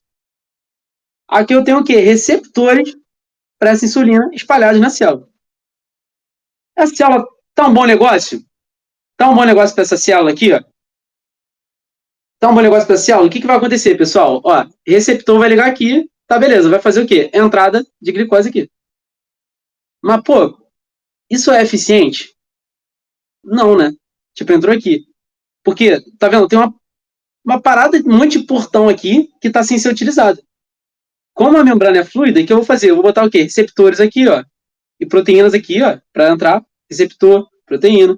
Vou jogar tudo para onde está a glicose. Para a glicose entrar e para a insulina se ligar. E fazer a glicose entrar. Então, tá vendo? É muito importante que a membrana seja fluida. Porque eu consigo mover as proteínas para onde eu quero, para onde tem interesse. Se fosse fixo, eu ia ter que depender disso aqui, tá vendo? Eu ia ter que deixar o quê? Eu ia ter que depender da sorte. Mas não, como ela é fluida, a célula consegue mover para onde o estímulo está. Coisa de interesse. Entendeu, pessoal? Beleza? Tudo bem? Tá? Então, é uma das características de... Por que o nome é mosaico, pessoal? É só vocês pensarem aqui, ó. Olha aqui, é como se ela fosse um mosaico. Tá vendo? Ela tem várias proteínas aqui, aderidas ou imergidas, beleza? Entre outros componentes, na camada de fosfolipídio. E ela é fluida porque ela é fluida. A gente já vai debater o porquê que ela é fluida, né? Mas para a gente entender a fluidez da membrana, a gente tem que falar dos lipídios, tá? Que, em geral, quando a gente pensa em lipídio de membrana, eu penso logo em quem? Quem que eu penso primeiro, quando eu penso em lipídio de membrana? Fosfolipídio, tá? Inclusive, o Enem tem uma questão dessa parada, hein, cara? O Enem cobrou isso, cara. Isso eu achei muita filha da puta. Mas quando a gente pensa na fluidez da membrana, a gente tem que pensar no seguinte. Galera, o que é um fluido? Agora eu vou falar de física, tá? Como eu falei, ó, fluido. Se o Passo estivesse aí, ele poderia me corrigir. Mas um fluido, o que ele é um fluido para física? Fluido para física, ele vai ser o quê? Um gás, né? Um líquido. Tudo bem? Um gás e um líquido. Gás a gente já sabe que não é, né? Um gás não é.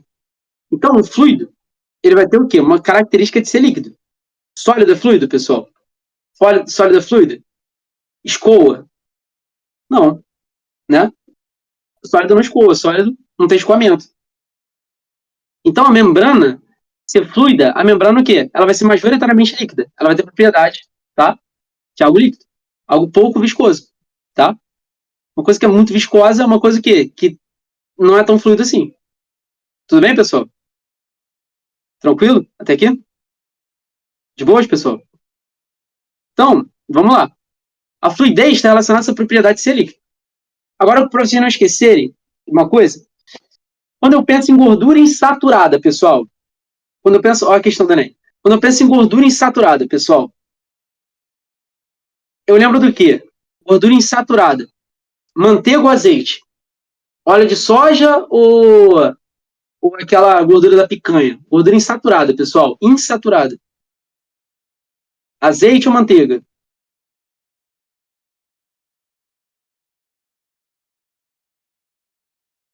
O Cal, insaturada é azeite. Azeite, óleo, tá? São óleos.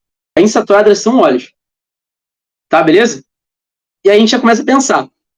O que é uma insaturação, pessoal? O que é uma insaturação? Uma insaturação, isso é da química, agora falamos de física, de fluido, agora eu vou falar da química.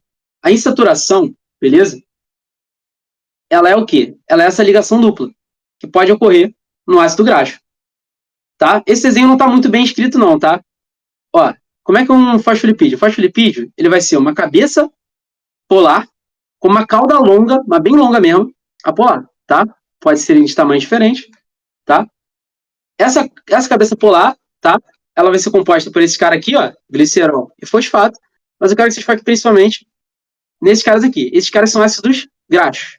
Ácidos graxos, como eu já defini com vocês na primeira aula, né, numa das primeiras aulas, nas aulas de glicídio, nas aulas de lipídio, né, a gente definiu o quê? Que um ácido graxo, tá bom? Ele é um lipídio, tá bom? De cadeia longa, né? Tá vendo? Ele é grandão. Grandão, ácido graxo. Estão vendo aqui? Pessoal, cadeia longa. Ó, a cadeia dele é gigantesca. Tá meio ruim de ver, né? Deixa eu botar de outra cor, pessoal. Eu acho que tá meio ruim de ver com esse verde aqui. Ele tá, pô. Cara, o cara é um animal, né? Pode, tipo, verde. O slide é verde, eu escrevo com verde. Bagulho. Mas, ó, aqui tá o lipídio.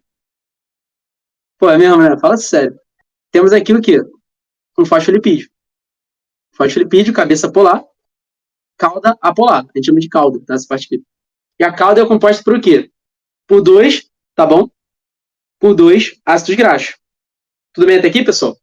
Ele é majoritariamente. Agora vamos analisar esse fosfolipídio. Vocês acham que ele é muito polar ou muito apolar? Essa parte aqui é polar. Essa outra parte aqui, apolar. Vocês acham que ele é majoritariamente o quê? Polar ou apolar? Ele é majoritariamente apolar. Beleza? Majoritariamente apolar. Tranquilo até aqui. Beleza. Só para deixar isso na memória de vocês. Outra coisa que eu quero que vocês pensem é o seguinte. Outra coisa que eu quero que vocês pensem é sobre essa insaturação. Vocês já ouviram falar em insaturação? Na química orgânica ou não? Alguém não? Quem não ouviu é o seguinte. Quando uma coisa está saturada, quando tem uma cadeia saturada, essa cadeia não tem ligação dupla. A partir do ponto que eu tenho uma ligação dupla, pode dizer que ela está insaturada. Tudo bem até aqui? De boa, pessoal? Tipo, essa cadeia está o quê? Insaturada e saturada. Saturada. Não tem ligação dupla. Se tiver ligação dupla, eu tenho uma insaturação aqui. Tudo bem? Por definição, seria uma insaturação. Beleza. E agora eu quero que vocês entendam o seguinte. Quando eu tenho a formação de ligação dupla, eu mudo a geometria daquele ácido graxo. Ele abre. Quando, por exemplo, ó, tem um ácido graxo aqui. Se eu colocar uma insaturação aqui, por exemplo, eu vou ter uma insaturação aqui. O que vai acontecer? Esse ácido graxo ele vai abrir. A perna vai vir aqui para o lado. Tá vendo? A perna vem para o lado. Tudo bem? Vai ter uma insaturação aqui. A partir daqui, ela muda a angulação. A perna vem para o lado. Forma uma angulação aqui. Tá vendo? Beleza, pessoal? De boa até aqui? Tranquilo, né? Se tiver uma ligação dupla aqui, o que vai acontecer? A perna aqui vai abrir. Galera, pensa num cara. Pensa que vocês estão sentados lá no. Não sei se tem metrô na cidade de vocês. Tem metrô na cidade de vocês? Ou não? O trem, sei lá. Pensa naqueles bancos do metrô. O camarada tá aqui, ó, tá sentado. Se o camarada sentar com a perna abertona assim, vai ficar fácil de tu sentar do lado dele ou não? O cara tá sentado de perna aberta no metrô. Todo mundo tá sentado de perna aberta. Não vai, pô. Mesma coisa faz fosfolipídio. Quando o cara tá de perna aberta assim, quando os fosfolipídios tá de perna aberta, o outro cara vai ficar juntinho dele? Não. Ele vai ficar o quê? Mais distante. Até se ele ficar de perna fechada, mas ele vai ficar mais distante. Tá vendo? E aí eles vão ficando cada vez mais distantes. Eles não vão conseguir ficar um ladinho do outro.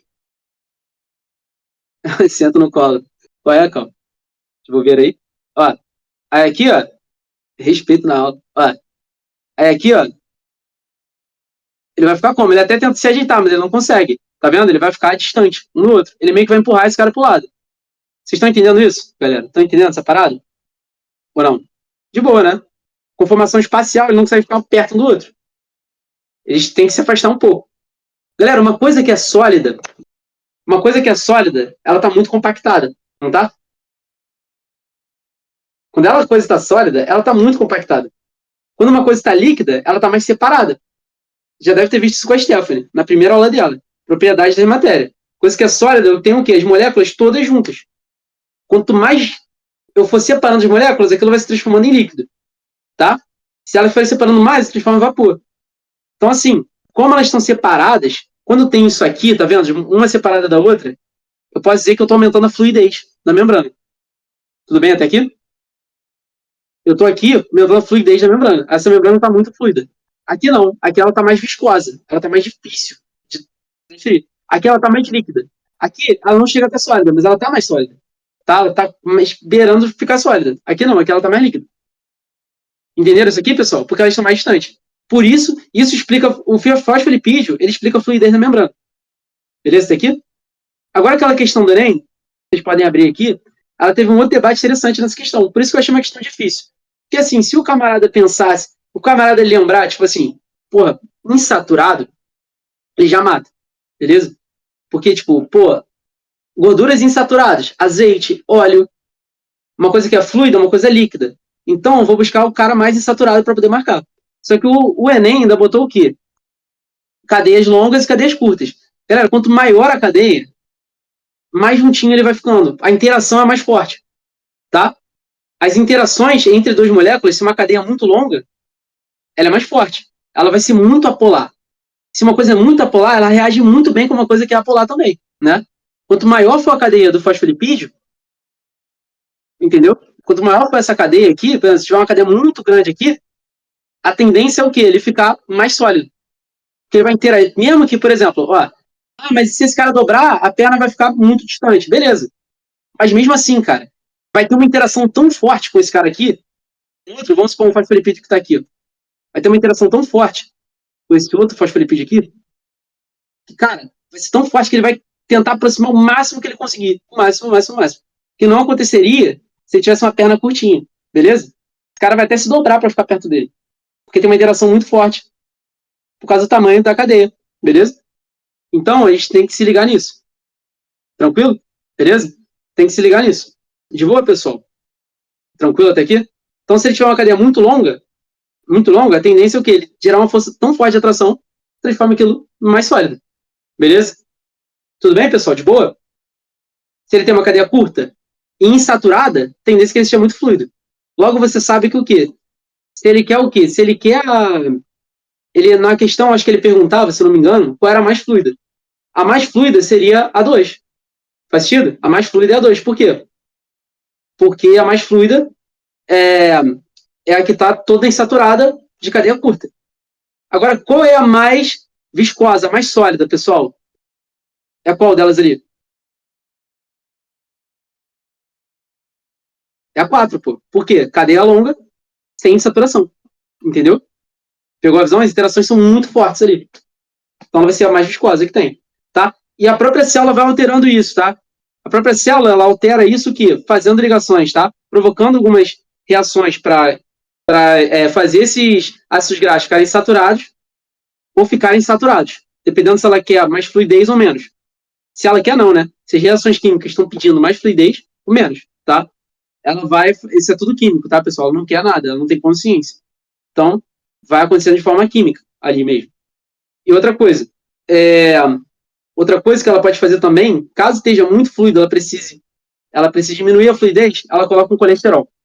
A função do colesterol aqui, cara, é formar quase que um pregão. O colesterol ele entra no lugar do fosfolipídio e funciona como se fosse um pregão, tá? Ele segura mais a estrutura do fosfolipídio. Ele deixa a membrana um pouco menos fluida, diminui a fluidez e deixa ela mais resistente, mais robusta, tá? Beleza? Algumas membranas que têm muito colesterol, elas são muito resistentes, tá, pessoal? Beleza? Até aqui? Mas, para eu dar mais resistência, o que eu faço? Eu quebro a fluidez. Tá entendendo, pessoal? Quando eu boto muita resistência, eu estou o quê? Tirando a fluidez. Então, fica uma célula menos fluida. Tá? Tranquilo, pessoal? Isso ajuda, a fluidez ajuda até a célula a se locomover. As células que têm que se locomover, elas têm que ser fluidas, né? Por exemplo, pensa ali no macrófago. O macrófago é uma célula que precisa ter uma boa fluidez. Por quê? Ele precisa o quê? Pô, ele precisa esticar a membrana dele para englobar. Você já viram fagocitose? Que é uma célula engolindo outra. O macrófago, por exemplo, ele tem que ter boa fluidez. Porque ele basicamente estica a membrana. Tá? A gente vai falar disso já já. Não hoje, a gente vai falar disso na próxima aula. Que a gente vai falar sobre transporte e tudo mais. Mas beleza? Então, vocês entenderam? O que explica a fluidez? É o fosfolipídio. Tá, pessoal? Os fosfolipídios, eles explicam a fluidez da membrana. O mosaico fluido é explicado pelo fosfolipídio. Não especificamente só pelo fosfolipídio, mas pelos fosfolipídios insaturados. Tá, pessoal? Entenderam isso, né? Tudo tem uma explicação na biologia. É melhor do que só gravar. É mosaico fluido. Brasil. Aí vem o Enem e te pergunta por quê, pô. Tá entendendo a parada? Por isso que o Enem ele não é uma prova fácil, é uma prova difícil. Porque o cara não tá só perguntando se é mosaico fluido ou se não é. O camarada que grava um anticonceito, ele já, pegou a visão, tipo, beleza, mosaico fluido. Pá, ou canta a musiquinha, vamos cantar a musiquinha da Virginia, não, porque eles cantam a musiquinha. As músicas ajudam. Mas tu não pode se limitar às músicas. Você tem que entender o processo. Tu entende o processo? Vou cantar a musiquinha da Lindinha agora, aproveitando, deixa. Se você, por exemplo, só critica, para de caô, pô. Se você entende, por exemplo, os conceitos das paradas, acabou, pô. Acabou, porque aí é óbvio que é bom lembrar, tipo, decorar uma coisinha ou outra, musiquinha das vitaminas, não sei o que, eu acho maneiro. Mas melhor que isso, tu entender os processos todos e aquilo fazer um sentido na tua cabeça. conseguir explicar, o cara que sabe biologia, não é que sabe que a membrana é mosaico fluido, tu conseguir explicar o que é por que a membrana é assim, por que ela é formato de mosaico fluido, o que significa isso, por que ela é assim, tá? Isso, aí tu realmente sabe biologia. Mas vamos lá. Mitocôndria é quem faz respiração. Ribossomos sintetiza proteínas de montão. Complexo de Golgi armazena a secreção. Lisossomos tem enzima para fazer digestão celular. O retículo, eu não sei se é assim a melodia. O retículo apresenta a função de transportar. O centríolo participa da divisão celular. Cloroplasto, clorofila, açúcar sintetizar. E o vacúolo acumula qualquer coisa celular. Não sei, acho que não é assim não. Cantei fora da melodia. Beleza. Tá, então, não é minha música, tá? Eu cantei a música que mandaram aqui. Desculpa, tá? Autor da música. Vamos que vamos, pessoal. Desculpa, tá? Autor da música. Beleza? Vamos prosseguir, pessoal. Proteínas de membrana. Vamos lá. Como eu falei, a membrana, ela tem proteínas, tem carboidratos, né? Na verdade, glicídios, melhor dizendo, tá? Tem glicídios compostos, né? A gente vai falar disso. Mas o principal que eu quero que vocês saibam é o quê? Ela é composta por uma bicamada fosfolipídica e proteínas, tá, pessoal? Se você souber isso, você já adianta quase tudo tem que saber. Beleza, pessoal? Essas proteínas, tá bom? Elas podem ser integrais ou periféricas, ou intrínsecas ou extrínsecas, tá, pessoal? O que quer dizer isso? Proteína periférica, ela fica em volta da membrana. Ela não está mergulhada na membrana. Tudo bem, pessoal? Beleza? Agora, a proteína integral, ela já está mergulhada na membrana. O que define se ela vai ser integral ou não, define a polaridade dela. A polaridade dela define isso, beleza? Se a proteína for muito apolar, tiver uma boa parte apolar, por exemplo, ela tende a ficar o quê? Mais integral. Ela mergulha no fosfolipídio. Agora, se a proteína for muito polar, ela o quê? Ela fica só em volta. Não lembro do GIF, eu tenho que ver lá. Deixa eu ver. Não dá pra saber, porque ela pode estar dentro da membrana aqui pra dentro. Não tem como saber. Ela pode estar até aqui fora, até saindo aqui pra fora. A gente não tem como saber. Tá? Só por isso aqui. Pode ser que sim, pode ser que não. Mas, ó, quando a gente olha esse bidimensional, botando a membrana de forma bidimensional, aqui a gente consegue ver, tá? Proteína integral. Ó, essa integral é integral. Essa integral é. Essa integral é. Ela está mergulhada quase que fala citoplasma. Está mergulhada na membrana. Tudo bem? Proteínas, ó. A gente pode chamar a integral de intrínseca. Intrínseca é que está dentro. Extrínseca está fora. Proteína periférica. O que define isso é a polaridade, tá, pessoal? Se a proteína tiver uma boa parte apolar, ela consegue mergulhar na bicamada. Se ela for muito polar, ela não consegue mergulhar, mas ela consegue se aderir na cabeça, tá bom? Do fosfolipídio. Beleza, pessoal? De boa? Até aqui? Tranquilo, né? Qual a função? Não botei aqui, mas quais funções as proteínas têm? A principal função dessas proteínas, pessoal, é transporte, tá? Transporte. Por quê? Eu vou ter várias substâncias que não vão conseguir, principalmente das intrínsecas, tá? Intrínseca, a maior parte das proteínas são intrínsecas. A maior parte das proteínas são intrínsecas. Proteínas de membrana são intrínsecas. Elas ficam o quê? Atravessando. Não atravessando necessariamente, mas elas vão ficar mergulhadas nas bicamadas, tá? A função principal delas é o quê? Transporte. Beleza? Transporte. Principalmente das transmembranas. Como assim? Calma que vocês vão entender. Muito nome, né? A gente vai entender isso aqui. Pô, pessoal, é bem intuitivo, né, galera? É bem intuitivo. O que é uma coisa que é transmembrana? Transmembrana atravessa a membrana. Ó, meu Deus. 1 mais 1 igual a 2. Essa proteína é transmembrana, pessoal? É. Essa é transmembrana? Não, mas ela é intrínseca. Transmembrana é uma proteína que atravessa a membrana. Entendeu? Tá? Ela tem algumas outras funções, tá, pessoal? Reconhecimento. Reconhecimento. Beleza? A função de proteção até, dependendo. Proteção mecânica, né? Mecânica, algumas. Beleza? Entre outras aqui, entre outras funções, tá, pessoal? A principal, sem dúvidas, vai ser de transporte. Tá bom? Ou reconhecimento, no caso das que não são transmembranas. Beleza, pessoal? Tudo bem até aqui? algumas proteínas vão ser para adesão também, adesão celular. Que é o quê? Por exemplo, eu tenho proteínas específicas para aumentar a adesão, beleza? Entre duas células, tá? Eu vou o quê? Ter proteínas para essas células conseguirem interagir melhor, beleza? Até aqui, pessoal, de boas? Tudo bem? Suaves? Então, essas são as principais funções das proteínas. Principalmente, cara, o que mais vai aqui para vocês é a função de transporte das proteínas transmembranas. Cara, isso cai muito para vestibular. A gente vai detalhar isso na próxima aula. A próxima aula vai ser só sobre transporte e a gente vai iniciar a falar das outras organelas, tá? É que são muitos transportes que vocês têm que saber. Mas a gente vai falar de um outro cara aqui agora. Um cara que pode estar associado a uma proteína. Que vão ser o quê? São os açúcares de membrana, glicídios de membrana. Que a gente chama esses caras de glicocálix. O que são os glicocálix, cara? Glicocálix, eles são glicoproteínas ou glicolipídios associados à membrana plasmática. Por exemplo, tem um glicocálix aqui, ó. É o glicocálix. Ele está na forma de quê? Glicoproteína transmembrana. Tá vendo aqui? É o glicocálix aqui, ó. Beleza? Cara, quero saber qual a parte...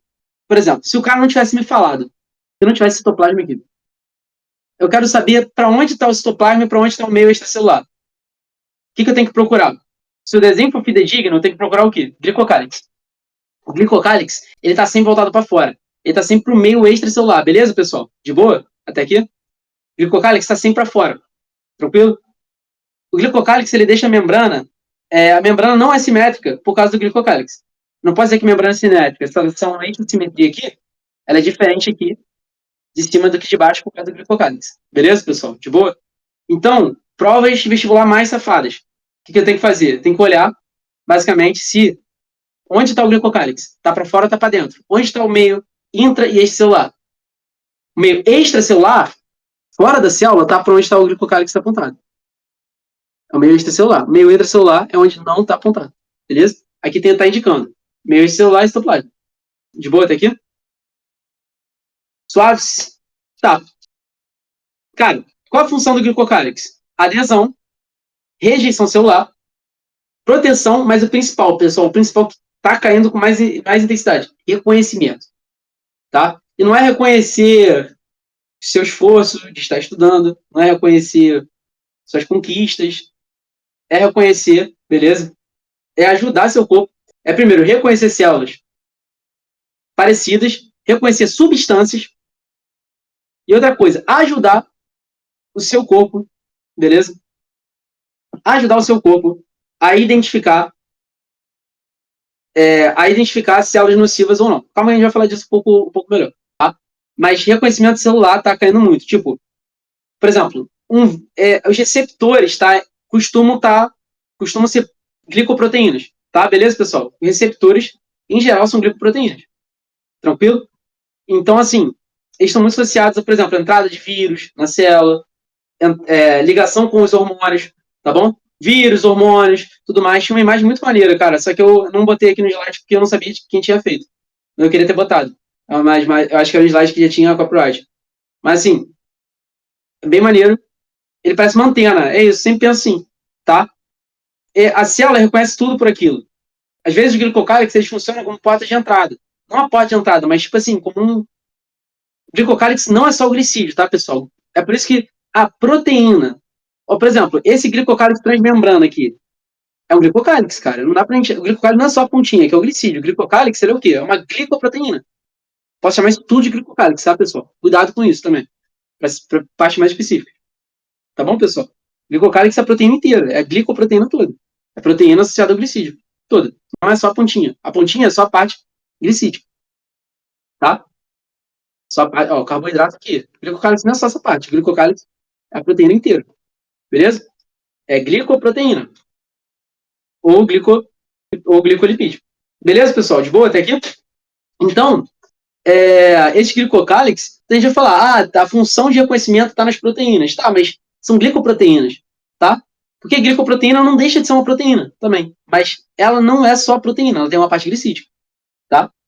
Beleza? Importante saberem disso. Suave, galera? Suave? Então, o glicocálix tem essa função específica de reconhecimento das células, é a que mais cai para vocês, mas também ela serve como adesão e rejeição celular, Tem até a ver com essa parte de reconhecimento também, tá? Isso. Que, por exemplo, ó, se dependendo se os glicocálicos forem compatíveis, as células elas tendem a se aderir uma na outra. Se forem incompatíveis, elas tendem a se rejeitar, a se afastar, beleza? Isso é outra propriedade também, legal, do glicocálix. E também tem proteção mecânica, muito baixa, pessoal, quase não protege nada, tá? A célula animal, principalmente, é muito frágil, beleza? Então, assim, o glicocálix tem uma proteção, sim, mecânica, com choque, com coisa assim, até tem, mas é muito baixa, beleza? Ele ajuda a fazer isso também. E falando de reconhecimento, pessoal, tem uma coisa que, assim, tem uma coisa que eu já vi citando em questões, tá? Citando em questões, que é o quê? Que é a questão do complexo de histocompatibilidade. Meu Deus do céu. Tá? Complexo de histocompatibilidade.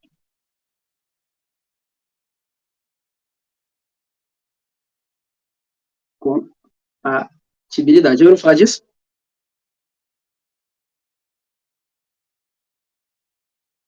Já ouviram falar disso alguma vez? Tá.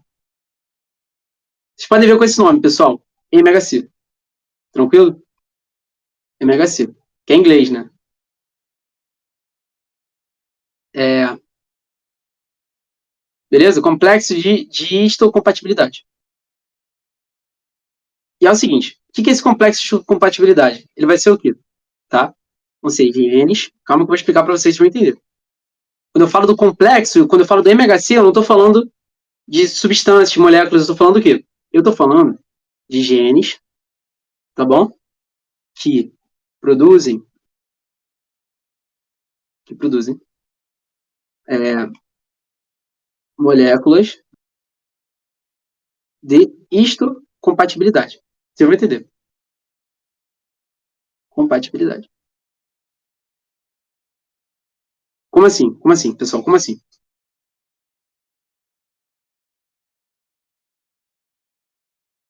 Toda célula, o teu sistema imunológico, tá?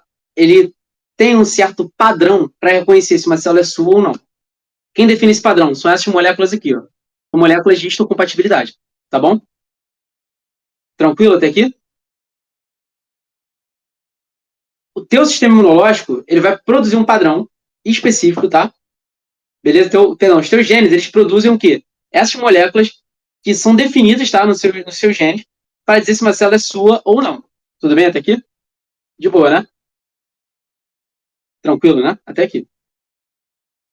Geralmente está muito associado ao glicocálix, tá, pessoal? Está muito associado às glicoproteínas. O pessoal bota proteínas em geral, porque não todas são glicocálix, tá? Tem algumas proteínas que não são glicocálix. Mas as moléculas de compatibilidade, elas são, em geral, proteínas que estão aderidas às membranas dessa célula, tá? Vou botar aqui, proteínas. Vocês vão entender porque eu estou explicando isso para vocês, tá? Isso aqui é um pouco específico, eu sei. Mas tem um sentido de eu explicando para vocês. Aderidas. Proteínas aderidas às membranas. A membrana plasmática. Plasmática, beleza?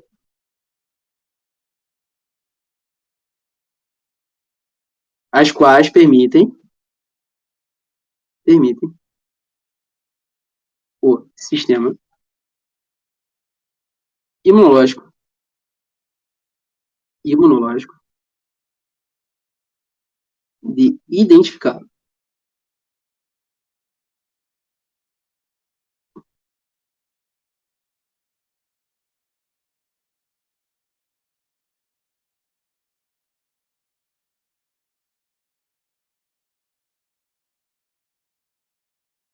ou não.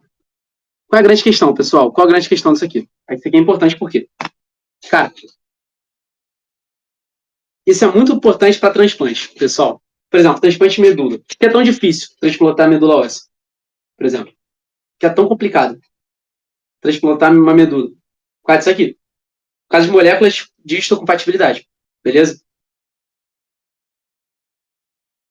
Porque é o seguinte. As células, elas têm padrões, tá bom? Beleza? De histocompatibilidade. Se uma célula não seguir esse padrão, não seguir as mesmas... É como se teu corpo, ele, pô, fosse um... É como se teu sistema imunológico, ele fosse um detetive.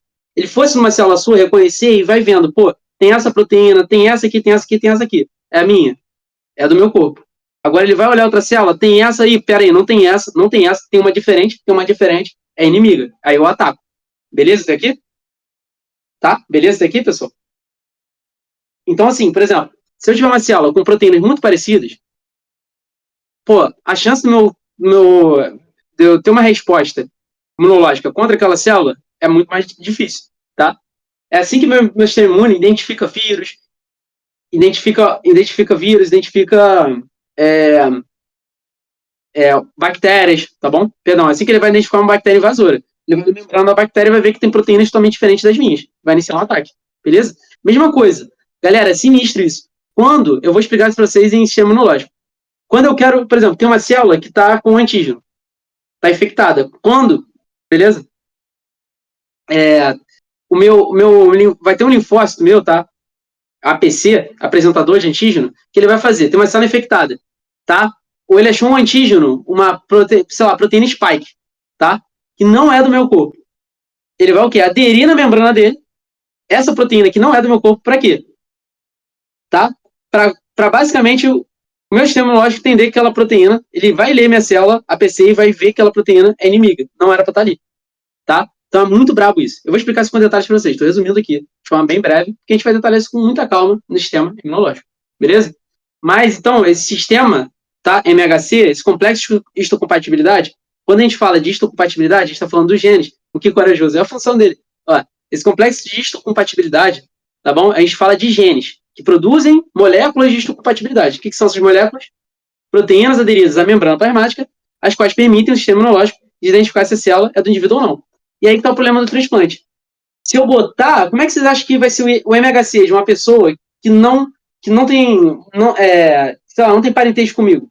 Como é que deve ser o MHC dessa pessoa? Bem diferente, né, pessoal? Bem diferente do meu, tá? Tranquilo até aqui? Beleza até aqui? Tá? Uma pessoa, em geral, tá? Em geral, o MHC, por exemplo, da medula, as proteínas aderidas àquela medula vão ser diferentes das minhas. O MHC é bem individual, tá? Ele é bem variável, tá bom? Ele é uma parte que varia de pessoa a pessoa. Então, assim, óbvio que eu posso achar um cara que tem o quê? Que tem uma histocompatibilidade alta, que às vezes não tenha nem parentesco comigo. Por isso que é muito maneiro se inscrever em transplante de medula óssea, porque é muito difícil encontrar. Mas vai que se você é o cara que tem, você tem o quê? Essas moléculas de compatibilidade compatíveis com alguém, tá? Com alguém, sei lá, você é compatível com um cara que você não tem nem parentesco. Você vai salvar uma vida, porque é muito difícil achar. Mas tem, isso acontece, tá, pessoal? Temos um limite de número de proteínas possíveis para dentro da membrana. Você pode ter o quê? Um padrão muito parecido com o de alguém. Às vezes não é perfeito, não precisa ser exatamente perfeito. Mas só de ser muito parecido, já começa a ser muito mais seguro realizar o transplante. Se você botar de alguém completamente desconhecido, o sistema imunológico vai identificar, tá, que aquilo é estranho. Uma outra coisa, pessoal, o MHC está muito relacionado a doenças autoimunes, tá, pessoal? O pessoal investiga muito isso aqui, porque esses genes, tá? Alteração, talvez, nesses genes podem estar relacionados complexos de compatibilidade. Eu não estou falando das proteínas, estou falando dos genes. Alteração nesses genes podem causar doenças autoimunes, tá? Talvez mutações, coisas assim. Beleza? Os caras, eles investigam isso aqui. Tudo bem, pessoal? Interessante, né? Essa parte aqui. Tá? E geralmente está muito associado ao glicocálix, como eu falei, que é a principal proteína de reconhecimento. Todas são glicocálix? Não. Ah, quer ver um MHC que é glicocálix? Lembrei de um exemplo. Não é MHC, perdão. Não é MHC, MHC é o gene. Mas quer ver, por exemplo, onde tem moléculas de histocompatibilidade? No sangue, pô. Você já viu? Sangue A, sangue B, sangue O. Por exemplo, o A, sangue A, ele tem substância A. Substância A é o quê? Uma molécula de histocompatibilidade. O glicocálix, a substância A nada mais é que o glicocálix que se adere à membrana celular. Beleza? Uma glicoproteína, a substância A, que vai se aderir à membrana celular. Tá? A membrana celular. E, basicamente, se você não tiver essa proteína, teu corpo identifica como uma proteína estranha e realiza um ataque. Tá? Beleza? Até aqui? Por isso que tem que ser um cara, A só doa para A, B só doa para B. Entendeu? E o O, por que o O você pode receber? Porque o O, ele não tem nenhuma proteína. O deveria ser zero, né, pessoal? Esse O, na verdade, O é negativo. Porque o cara chama de A, B e O, né? Ou, tá? Ou nos Estados Unidos, né? Vem de zero, tá? Tem até uma história no. Não, depois eu falo disso. Depois eu falo disso. Não vou entrar em história agora, não. Vamos terminar. Mas é o seguinte. Mas, o A, beleza? É o quê? O A nada mais é que o glicocálix. Senão eu vou falar de história pra caraca, pessoal. Desculpa. No final da aula eu falo, quando terminar de gravar, que tem gente assistindo a gravação. Mas, ó. É, nós temos aqui o quê? Por exemplo, substância A. Nada mais é que o quê? É um glicocálix que vai se aderir à membrana, beleza? E na membrana, basicamente, vai fazer com que o teu sistema imunológico reconheça aquele sangue como seu, tá bom? Como seu. Se você tiver a B, ele já reconhece como substância estranha e ataca. Se você for sangue A. Se você for sangue B, vai ser AB. Tudo bem, pessoal? De boa até aqui? Suaves até aqui? Ou não?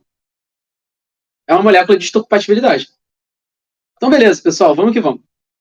Vamos falar aqui agora do nosso último tópico, que é a parede celular. O que é a parede celular, pessoal? O que é a parede celular? Fala pra mim. É um tipo de membrana? Deixa de ser, só não é uma membrana plasmática, tá? Mas é uma membrana, sim. É uma membrana muito resistente. Tudo bem até aqui? Muito resistente e muito permeável. Ah, que é permeável. Permeável, pessoal, tem a ver com a passagem de substâncias. A membrana plasmática é permeável? Ela é semi-permeável. Eu digo que a membrana plasmática ela tem uma permeabilidade seletiva. Eu vou explicar isso para você na próxima aula. Agora, a parede celular é muito permeável. Passa muita coisa por ela, tá? E é o seguinte, pessoal, essa parede celular, ela confere uma resistência muito, muito boa para o organismo que tem, no caso, parede celular, tá? As plantas, elas têm parede celular de celulose, fungo tem de quitina, tá bom? Fungo é quitina. Bactéria é peptidoglicano, tá? Não é peptídeo-glicano, não. Eu sempre chamei de peptídeo-glicano. É péptido-glicano, tá? Peptidoglicano. Cuidado para chamar de peptídeo-glicano. Lá na tua prova que se o corretor for mal, ele não vai perdoar, não. Peptidoglicano, tá? Pessoal. E. Tá, mas o que interessa é o seguinte. Tá? Ela confere proteção e estrutura, tá? Mas aí eu pergunto para vocês. Vamos entrar no debate aqui. Por que a gente não tem parede celular? Nós animais não temos parede celular. Por quê? Alguém tem alguma teoria para poder explicar isso? Por que a gente não tem parede celular? Alguém argumenta comigo aí. O que vocês acham? Pode chutar.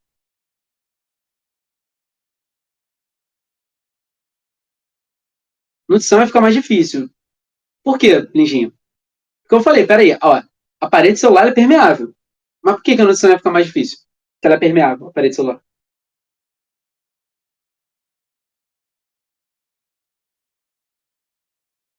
Vamos ver quem manja.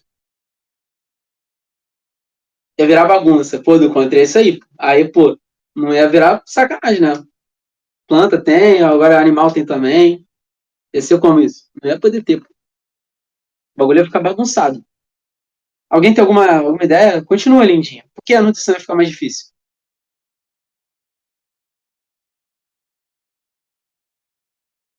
Isso é maneiro, isso é maneiro. Ele é permeável por dentro porque incha? Como assim? Espécie de mutação que os animais sofreram? Cara, é difícil você estipular isso, mas sim, foi alguma mutação que gerou a parede celular, tá? Mas que os animais sofreram, os animais não, tá? Os animais surgiram depois, né? Mas sim, com certeza, tá? É, por exemplo, as bactérias, elas têm parede celular, tá? Em geral, quase todas as bactérias, existem exceções, tipo, a Mycobacterium, gênero Mycobacterium, não tem parede celular, mas em geral, todas as bactérias têm parede celular de peptídeo glicano. Então, assim, pode ter acontecido uma mutação que alterou a estrutura dessa parede celular. No caso das células animais, né, de alguns protozoários, eles perderam, dos protozoários em geral, perdão, eles perderam, né, essa parede celular. Ah, que tipo, osmose, ele fica inchado e não explode. Mas se ele é permeável, é isso, Lentinha. Por quê? você não pode esquecer, Lindinha, que tem membrana plasmática. Por que que, ele não escapa? Por quê? Porque a membrana plasmática segura. Não é a parede celular que está segurando a água. Tanto que a água ela passa suave. Mas como a membrana plasmática ela majoritariamente é polar, ela segura a água ali dentro. Beleza, Lindinha? Tudo bem? Quitina não é artrópode também? É. A gente tem membrana também. Sim. E o que tem? Entra aqui, pô. Entra aqui, Lindinha. Pode subir no palco. Vamos conversar. Que eu acho que fica mais válido. Tá. Sobe aqui, pô. Não quer subir no palco, não? Pra gente debater? Acho que vai ficar legal esse debate aí no vídeo. Como faço o convite.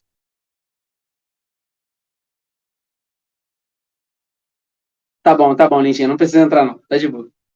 Mas, ó, o que vai acontecer é o seguinte. Por que que tá? Vamos lá. Por que que a célula não... Vamos lá. A célula vegetal, se entra muita água, ela não explode. Ela fica túrgida. Ela fica cheia. Como a Lindinha falou. Por que que isso acontece? É por causa da parede celular. Tá? Por causa da parede celular. Mas vou te explicar com calma, tá, Lindinha? Por que que isso acontece? Temos aqui a nossa parede celular. Tudo bem até aqui? Meu Deus do céu. Tá aqui a parede aqui. Isso é uma célula vegetal, tá? Ah, por que não desenho em verde se é vegetal? Porque... Não sei, é porque esse verde pode acabar confundindo. Vou botar verde, tá bom. Falando com a voz da minha cabeça. Vamos lá. Tão verdezão bonito. Esse verde aqui dá pra ver. Vamos aí. Tá, pronto. Temos aqui uma célula vegetal. Beleza? Até aqui? Temos aqui uma célula vegetal. Ela tem parede celular. Ela tem membrana ou não tem, pessoal? Membrana plasmática. Tem ou não tem membrana plasmática? Fala pra mim. Tem ou não tem? Tem por quê? Porque ela é uma célula. Toda célula tem membrana. Tem membrana plasmática também. Tá? E agora eu vou fazer uma célula animal. E a Lindinha perguntou uma coisa interessante. Por que a célula animal ela explode se entrar muita água dentro? Porque, Lindinha, ela não tem limite de volume. A parede celular é muito resistente e ela limita o volume dela. A célula está limitada a ter esse volume. A parede celular, inclusive, ela dá o formato da célula, percebe? Por ela ser resistente, Lindinha, ela consegue manter a célula aqui dentro. Vai chegar um ponto que vai ter que parar de entrar água. Por quê? Porque basicamente ela vai basicamente impedir por pressão de entrar água. Pressão mecânica, tá, Lindinha? É como se ela estivesse segurando aqui a água aqui dentro. Porque ela é muito resistente à parede celular. Faz sentido, Lindinha? É uma pressão mecânica aqui. A pressão osmótica não vai conseguir vencer a pressão mecânica da parede celular. Tudo bem, Lindinha? A água entra por quê? Por pressão osmótica. Se a pressão mecânica da parede celular é maior, consegue entrar mais água? Ó, a pressão osmótica está assim, está querendo entrar, não está? A pressão osmótica está querendo entrar. O que acontece? Passa e tudo mais, beleza? Passa aqui para dentro. Só passou, como eu falei, é permeável. Entra para dentro, né? Na teoria, entraria para dentro. Só que o quê? Só que ela precisaria, para entrar, ela precisaria o quê? Aumentar o volume da membrana. Então, o que acontece? Vamos falar de física, passo dessa aula. A membrana vai fazer o quê? Uma força para tentar expandir aqui, não vai? Vai tentar expandir aqui. Sabe o quê? O que vai acontecer? A parede vai anular essa força. Beleza? A parede vai fazer uma força de volta e não vai romper. Ela vai ficar ali firme. Então, basicamente, ela consegue conter a osmose. Vai chegar um ponto que, mesmo que esteja hipertônico aqui, para de entrar água. Beleza? Para de entrar água por quê? A resistência, beleza?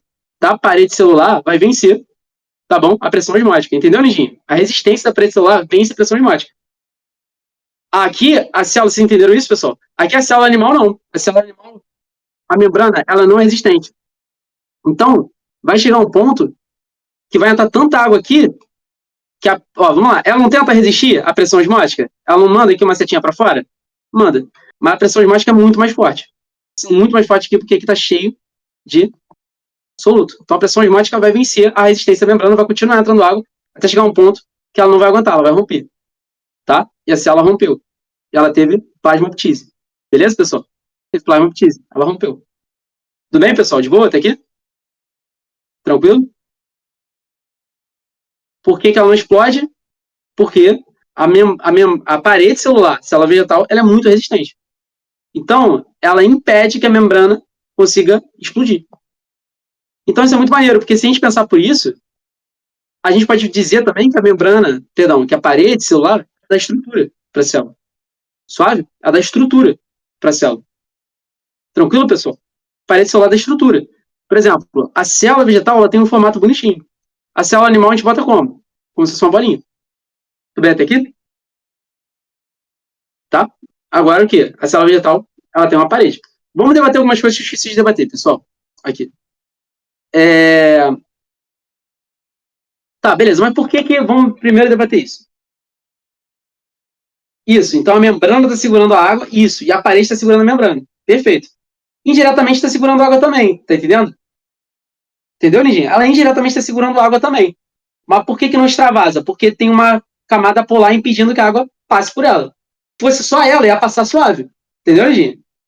Se fosse só ela, ia passar a água para fora. Por que a água não extravasa pela membrana? Porque tem pela parede. Porque tem membrana envolvendo. Membrana polar. Parede costuma ser polar, tá? Majoritariamente polar. Parede celular.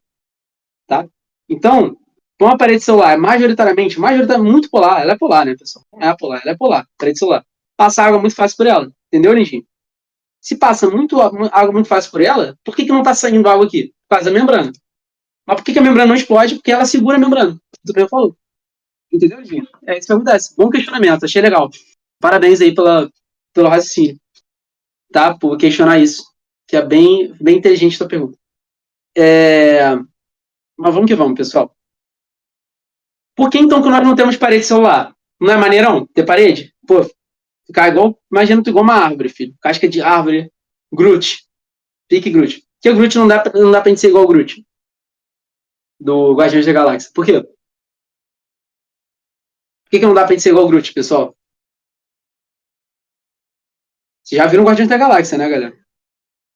Que a vida é injusta e chata. Tá. Faz sentido. Mentira, não faz não, a vida é linda. Que as células dele possuem parede celular. Isso. Tá. Mas por que a gente não pode ter parede celular? Por que não é bom pra gente ter parede celular?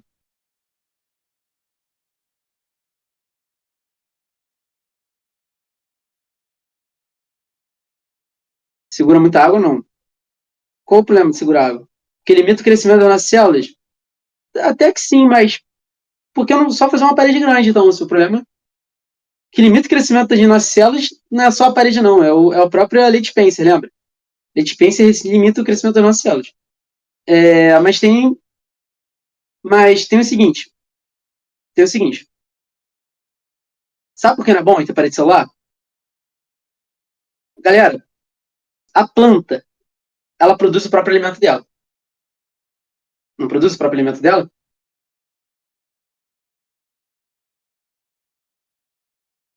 A gente não produz. A gente não produz o nosso próprio alimento. Então, o problema é o quê? Quando eu tenho parede celular, a estrutura, a célula não fica maleável. Tá? Ela não consegue ser maleável. Ela é muito pouco maleável. Entendeu? Quando eu não tenho parede, minha célula é maleável. Isso facilita o quê? Locomoção. Por exemplo, eu não posso ficar parado aqui esperando o alimento chegar até mim. Tem que correr atrás. Beleza? Tem que correr atrás. Então, por isso que a gente não tem parede celular. Parede celular é excelente para seres vivos que não precisam se locomover. Por exemplo, planta. Planta não precisa se locomover, pô. Planta pode ficar parada. Não pode ficar parada? Ou não? Planta pode ficar de boa, pô. Já viu uma árvore andando pela rua? Não, ela, entendeu? Ela tem movimento. Difícil, tá? Ela tem movimento, mas ela já é difícil ver. Mas tem movimento. Mas assim, ela não se mexe, ela não se locomove do ponto A para o ponto B. Ela fica parada, tá? Ela fica parada. Por isso que para ela, se ela tem parede ou não, suave, pô. Ela tem parede ou não tem parede? Suave. Para ela é melhor ela ter parede. Por quê? Vai conferir uma resistência para ela. Tipo, um tronco de árvore é muito difícil tu quebrar. Não é difícil quebrar um tronco de árvore? Ah, mas é só pegar um machado. Irmão, qual animal tem machado? Só o ser humano. Ele demorou. Pra gente chegar a fazer um machado, demorou muito tempo na história evolutiva. Tu imagina quebrar uma árvore na base da porrada. Não tem nenhum animal que quebre. Ah, pica-pau, beleza, suave. Mas, tipo assim, a maioria dos animais não quebra. Entendeu? A maioria dos animais não vai quebrar. Tá? tronco de árvore, não consegue furar e tudo mais. Ah, viu uma grosteira que fez. Uma exceção, tá? Óbvio que, pô, se tu botar um rinoceronte pra dar uma porrada numa árvore, vai. Mas ele vai com Deus junto, né, também. Tá? Um rinoceronte vai dar uma porrada numa árvore. Provavelmente ele vai com Deus junto, só com a porrada que ele deu. E mesmo talvez um elefante consiga derrubar algumas árvores pequenas e tudo mais. Mas, enfim, não tá aqui pra debater isso. A gente tá pra debater aqui, basicamente, o fato da planta ter parede é muito eficiente para ela. Porque ela não precisa se locomover. Então, é muito maneiro ela ter uma parede muito resistente para proteger ela enquanto ela produz o próprio alimento. A gente não. A árvore dá uma porrada de volta. Isso, boa, Ligia, é isso mesmo. A árvore dá uma porrada de volta. Então, tá? Então, é por isso que é interessante para a planta, terceira lei de Newton. Por isso que é interessante a planta ter parede celular. Para a gente é interessante? Não. Por quê? A gente ganharia resistência, mas a gente sacrificaria a nossa locomoção, que é fundamental. As nossas células têm que conseguir se locomover de boa, tá? Beleza? Para a gente poder gerar movimento. Tudo bem até aqui? É uma composição, né? Muscular. Os músculos têm que se mexer. A articulação, ela tem que se mexer. Então, tudo isso, beleza? Todo esse eixo aqui, tá? É graças ao quê? É graças a gente fato da gente não ter parede. Se a gente tivesse parede, a gente não conseguiria mexer nada. Beleza? Ou mexeria, talvez até sim, mas com muita dificuldade. Tranquilo? Então, por isso que a gente não tem parede celular. Outra coisa, pessoal, que eu falei que eu ia falar, acabou que eu esqueci, é o quê? Compartimentalização. Eu ia falar depois disso. Cara, se eu pegar uma célula eucariótica, vamos ver. Se eu pegar uma célula eucariótica e comparar com uma procariótica, a gente vai ver isso aqui, ó. Qual deveria ser a mais eficiente, pessoal? Pela lei de Spencer. Menor. Se tem a lei de Spencer, deveria ser menor, beleza? Mas por que então a maioria dos seres vivos são eucarióticos? Deu merda, né? Porque é o seguinte, existiu uma coisa chamada compartimentalização, que é o quê? A célula eucariótica, ela não é uma bolinha assim tão bonitinha, não. A célula eucariótica, na verdade, tá? Ela tem invaginações na membrana dela, beleza? Ela vai formando aqui, invaginações aqui, beleza? Por exemplo, até o núcleo, vamos pegar o núcleo. Ela vai ter invaginações aqui na membrana, tudo bem? Até aqui, tudo mais, tá vendo? Quando ela vai fazendo isso, pessoal, o que ela está fazendo, a célula eucariótica? Ela está aumentando o quê? A superfície dela. Percebe isso? Então ela começa a quebrar um pouco, não dá para quebrar muito, então ela começa a quebrar um pouco a relação de Spencer, né? Tudo bem? A lei de Spencer, ela começa a quebrar um pouco. Porque ela pode fazer aqui, ela pode fazer aqui, fazer aqui. Sempre que eu faço isso, é igual o DNA. O DNA ele é todo enroladinho, por quê?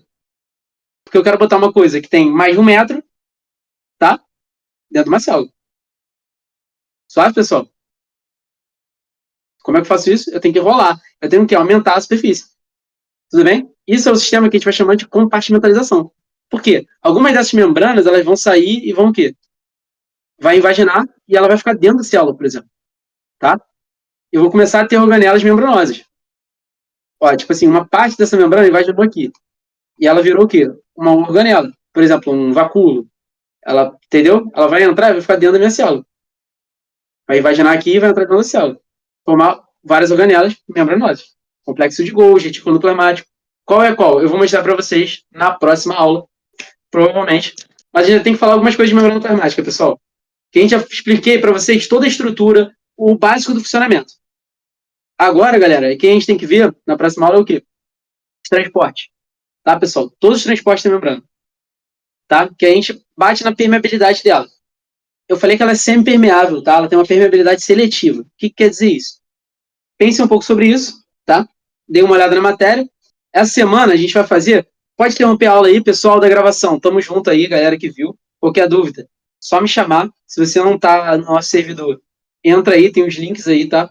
Tanto no canal como no vídeo. Entra e tu pode me procurar até no privado para tirar o que é dúvida e tudo mais, tá? Algum apontamento, alguma coisa ali do slide que tu queira saber, ou queira adicionar alguma informação, tá? Corrigir alguma informação também, sempre é válido pra gente, tá?